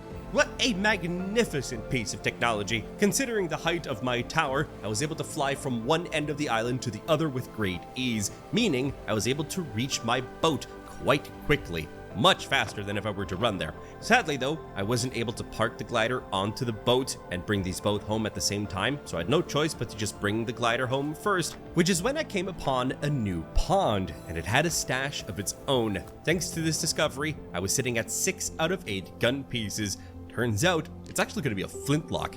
From here, I zipped on back home as intended, parked the glider at the tower, and from here went big game hunting. And by big game, I mean mutants, cause Papa wants himself a set of full skin armor. I scoured the skies the next morning, scouting for prey like a hawk. How the tables have turned, honestly. I was getting excited every single time that I heard some roars. Damn motherfuckers in my neck of the woods now.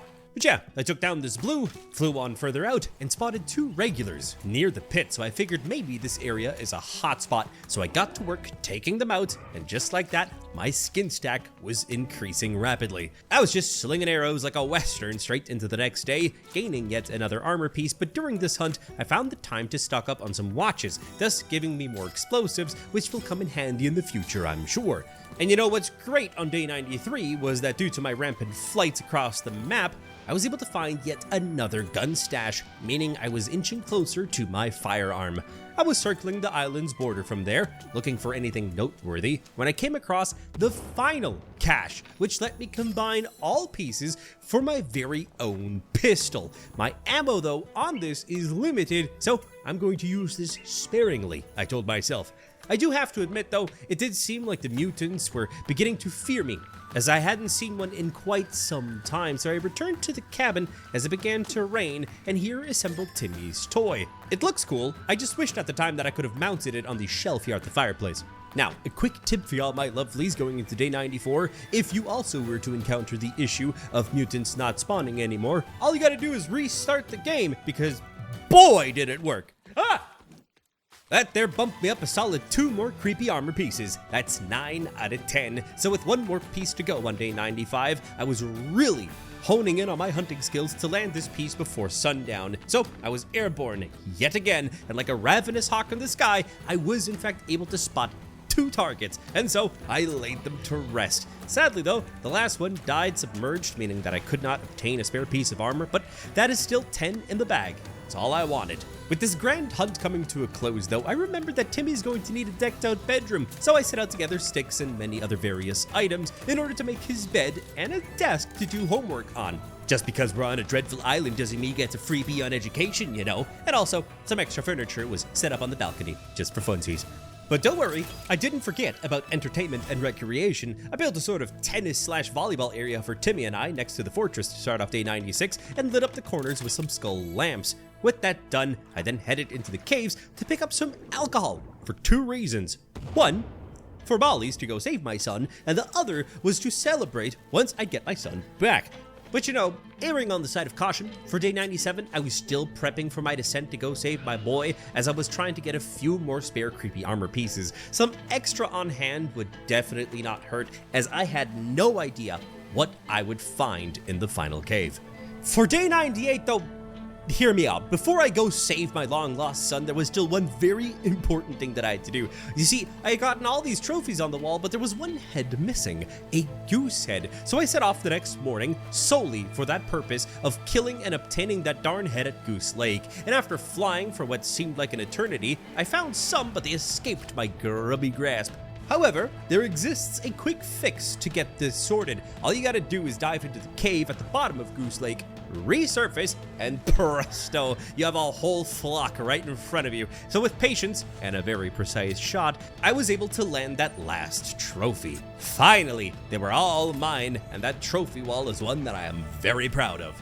After a long night's rest, it was day 99 and time for some final checks, ensuring that I had plenty of meds, caffeine, protein, hydration, and of course, ammunition. But with all that in my backpack, I made my way towards the pit. In that time though, I would like to thank all of our lovely patrons and YouTube channel members for supporting the channel every single month. It really goes a super long way to get the artists and the editors paid, to keep hardware on coming in case something breaks. It is truly a massive help. So if you are interested in supporting yourself, there are links down below just for that, and what we offer is private channels in our community Discord server, along with access to our private game servers. Plus, your names immortalized, as you see right here, on our very long and goofy videos. Sincerely, to everyone, thank you so much.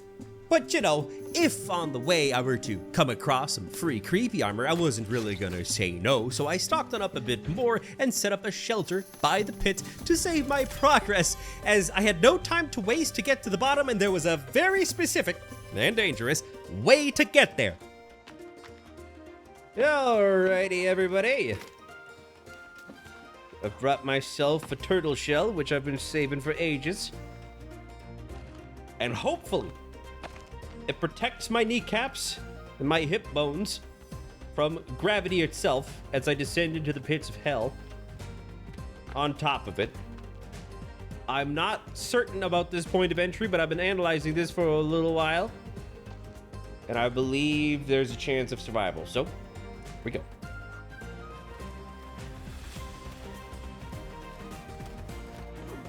Oh! Nice. All right. Yeah, there you go. I'm just gonna ease on down. I don't like the fact that those cannibals, which I thought were dead, are now alive. But I'm gonna try and do my best to just sneak on down. And we got blue mutants. Perfect. Well, I do have a bow for a reason. Boom. That was a good shot. Boom. All right. I cleared some of them out, so I shall proceed. Here we go. Just grab the lip there. Oh, that hurt a bit, but I live. We pop some meds real quick, and from here, I can safe spot them all.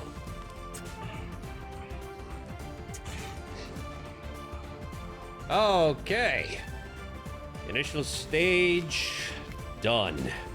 I will not complain about the extra armor, because Lord knows I'm gonna need it.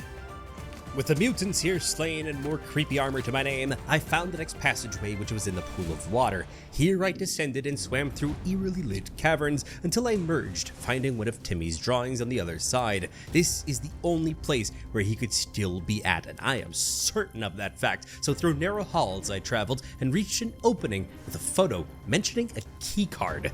The following path first had to be cleared out silently, as it was littered with sleeping cannibals, but once clear, I was able to advance, but I felt that something was horribly wrong. The silence here was deafening, a really bad vibe to the place. I did then find a video called Armsy Breakout, and I watched it, and it seemed like the scientists had one of the armed mutants captive, but it broke out in a rampage and attacked Megan. Her fate to me at this point is unknown.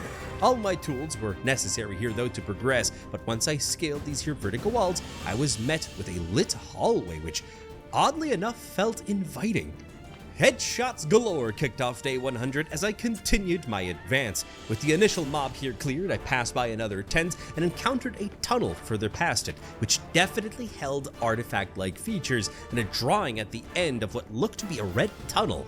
Weirder than that though was that I came across this here metal door with all sorts of bits and bobs to it, but boy was I glad that I had my key card on me, because it did just the trick to get it on opened up, which granted me access to a space similar to that from the drawing. Here I scaled a rope up into the vents above and found somebody's belongings, so someone's been camping out in here, but all I could think of is that I'm somehow connected to the laboratories which I saw in the many cassettes. From here, I had to jump down the shaft, go down a flight of stairs, and from there I cautiously entered a white room with crosses, nitrogen tanks, and an email printout between Matthew Cross and his ex-wife with a school photo of Megan. From here a hatch led to some ducts which I followed along to what seemed to be an improvised bedroom for a child, so I assumed Megan must have been here. That's considering that the children's books and toys here were not Timmy's. I had to scale another rope, and there entered what seemed to be a cafeteria. This place here was decked out with food, so I helped myself before continuing up some pipes which had fallen from the ceiling above. I here continued to drop to another room, which seemed like a sick bay for children. There was a magazine called Ethical Scientists with a topic on the artifacts that we've seen. Based on these findings, I could only conclude that people were bringing their terminally ill children here in hopes that the artifact would cure them, but something in the calculations did not add up. Something went completely awry. I then reached a room where the mutant had escaped in that last recording. What was strange is that the bodies of the scientists still seemed to be right here on the floor, yet there was no sign of Megan's wheelchair. What had my heart sink though was that there were mutated entities in these chambered rooms, which were designed for kids. So whatever cure they were trying to achieve is the cause of the rampant mutations, meaning, more than likely, many of the mutants I have killed were innocent children. Thanks to my recent visit to the cafeteria, though, I was able to restock on flame arrows, which did help clear the path some more. What really shook me, though, was that one of the observation rooms was filled with a fleshy mass with multiple appendages and eyes throughout. It must have suffered greatly. Past it was a caved-in section, which I ascended, and here I found a box of crayons which belonged to Megan, so she must have gone this way. And sure enough, many of her vibrant drawings were found. Proceeding forward from this point, I then came across relaxing music, which was playing in a presentation room. Seems like Sahara was promoting longevity. All of the mutants were cataloged for science, and with that, for profits. Other noteworthy things were drawings of crosses on the glass, a whiteboard with sketches of the strange obelisk, and, of course, cannibals. And you know, Megan is actually really good at drawing dinosaurs. Props to her. Further rooms had more and more power issues though, and ominous mechanical sounds could be heard in the distance, so fearing the worst, I pulled out my blicky. Hello? Megan?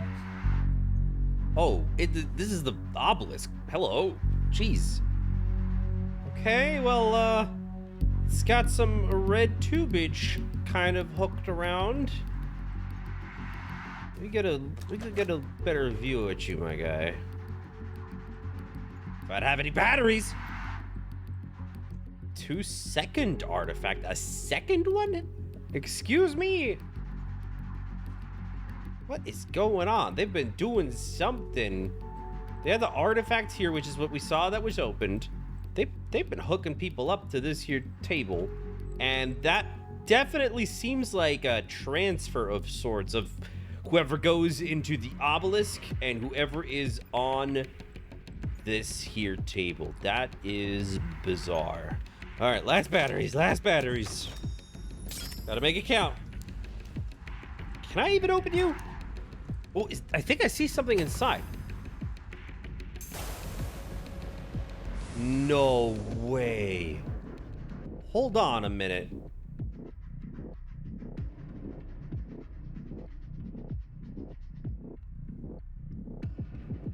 He's dead? Oh, the snap. Oh, the snap of the neck. Oh, God.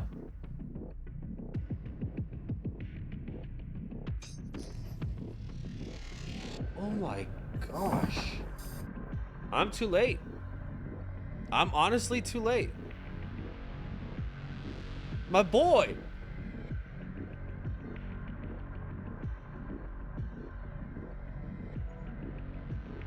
He must have been through so much hell. Wait a minute. I could try something, whatever. It's like, I'm not one of them scientists, but thing go beepin' boopin'.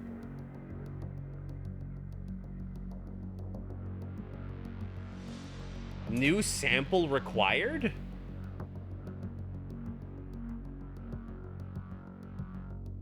I have to go into the obelisk?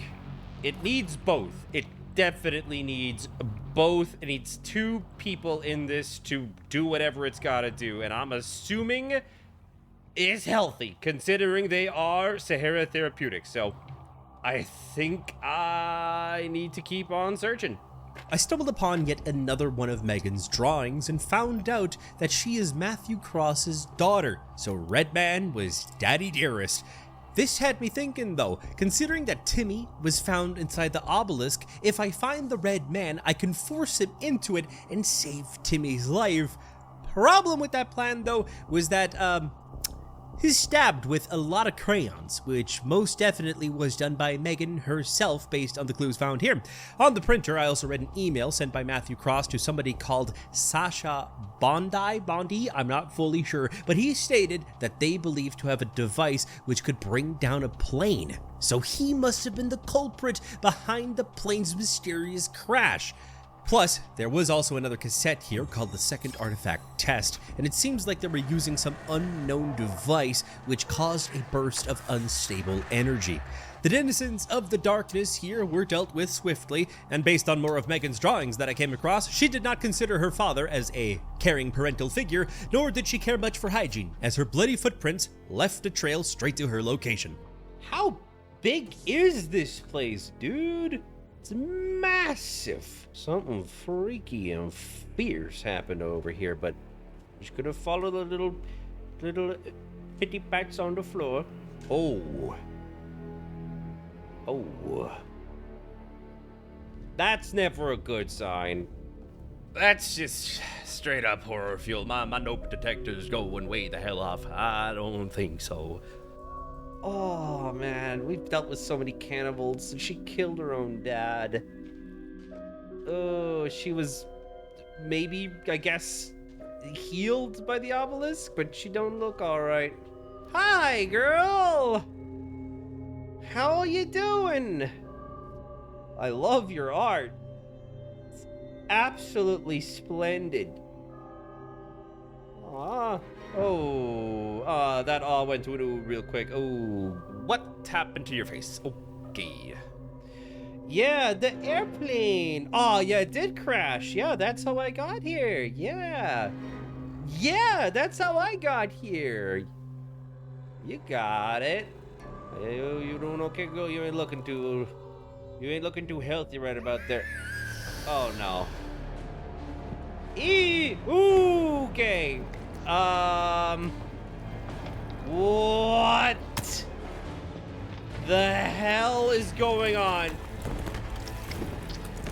No.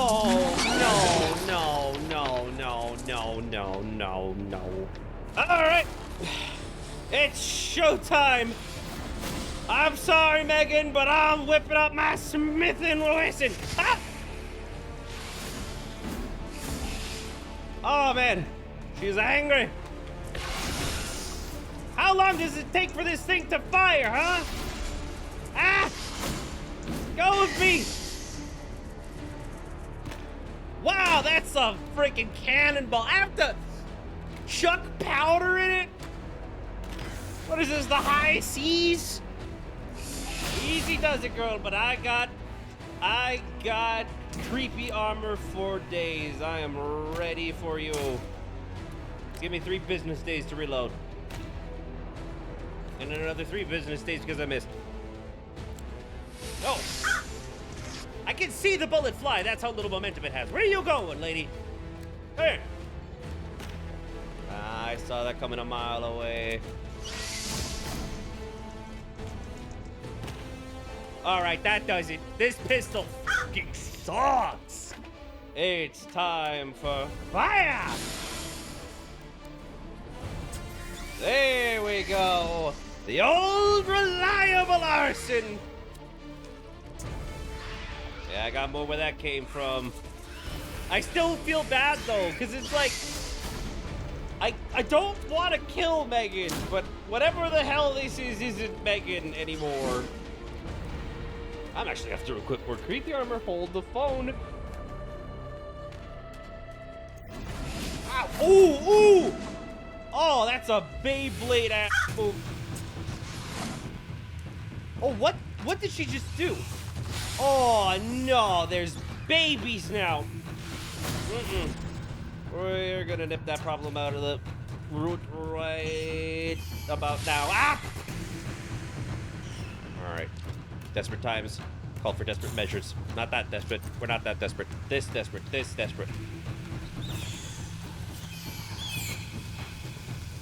I am very weary of these infants. Ah! No, you don't. She is nimble. I'll give her that. I'll give her that. Oh, we got a straggler. Sorry, baby. Oh, no, there's more. Okay, Molly time. There you go. That's the problem dealt with. Perfect. Perfect. Nice. Just get rid of them all in one go. One toasty go. Right in the noggin, too. Ooh. Oh. Oh, man. It just plops to the ground. What is... I'm not even gonna ask. Hey, Megan? You okay? I'll take that as a yes. I took Megan's lifeless body back to the artifact room where Timmy was in and gently placed her the best that I could into the contraption, but it was a bust. It did not work. A live sample was required for it to function. From her clutches, though, a golden keycard was dropped, which was used to get access to a new hallway which led to the second artifact. The only passage further, though, had me going through a cave which had collapsed into the facility, but using my pick, I was able to follow the vertical paths and swam through some sections until I reached one of these here giant strange gates, which opened up just like the rest, so I gained access to a room filled with long dead souls surrounding a large dark pit. Cautiously, I circled it and was determined to figure out everything. I needed to see this through. So taking narrow passages, I reached a new part of the facility which had been absolutely devastated, overrun. A grand battle must have happened here. And just as I thought that I'd reached the dead end, I was able to enter a functioning elevator operable with that gold keycard. So I was brought up far up into the snowy peaks. Here, I found myself following futuristic pathways, which led me to the second artifact seen in the cassette, which kind of looks like an egg.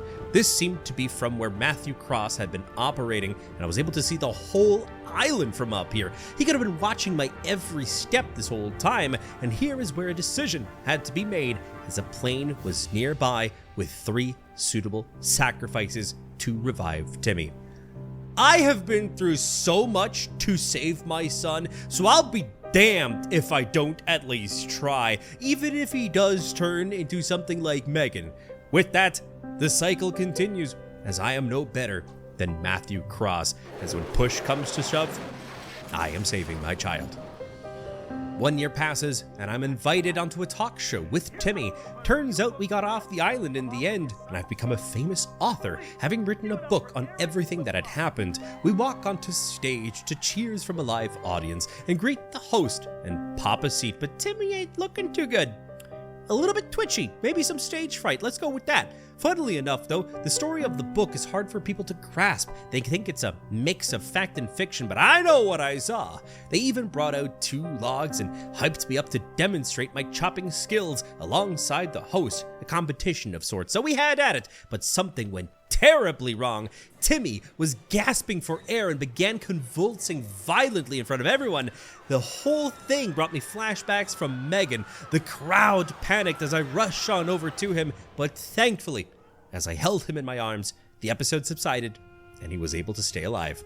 Many years passed again, and we get a glimpse into Timmy's life, who's all grown up now, living in a small apartment, and based on the bottle and all the notes and maps on his walls, he's obsessed with getting back to the island. Yet those strange episodes don't seem to have subsided. Through his skin, we see rapid mutations taking place, yet through the pain, he resists it. But how long he can last is anyone's guess. And with all that being said, thank you so very much for watching, and I'll be seeing you very soon in the next adventure, and on my second channel, Crowmeda Backstage. I truly hope y'all lovelies enjoy the more frequent content over there. So take care now. Bye-bye.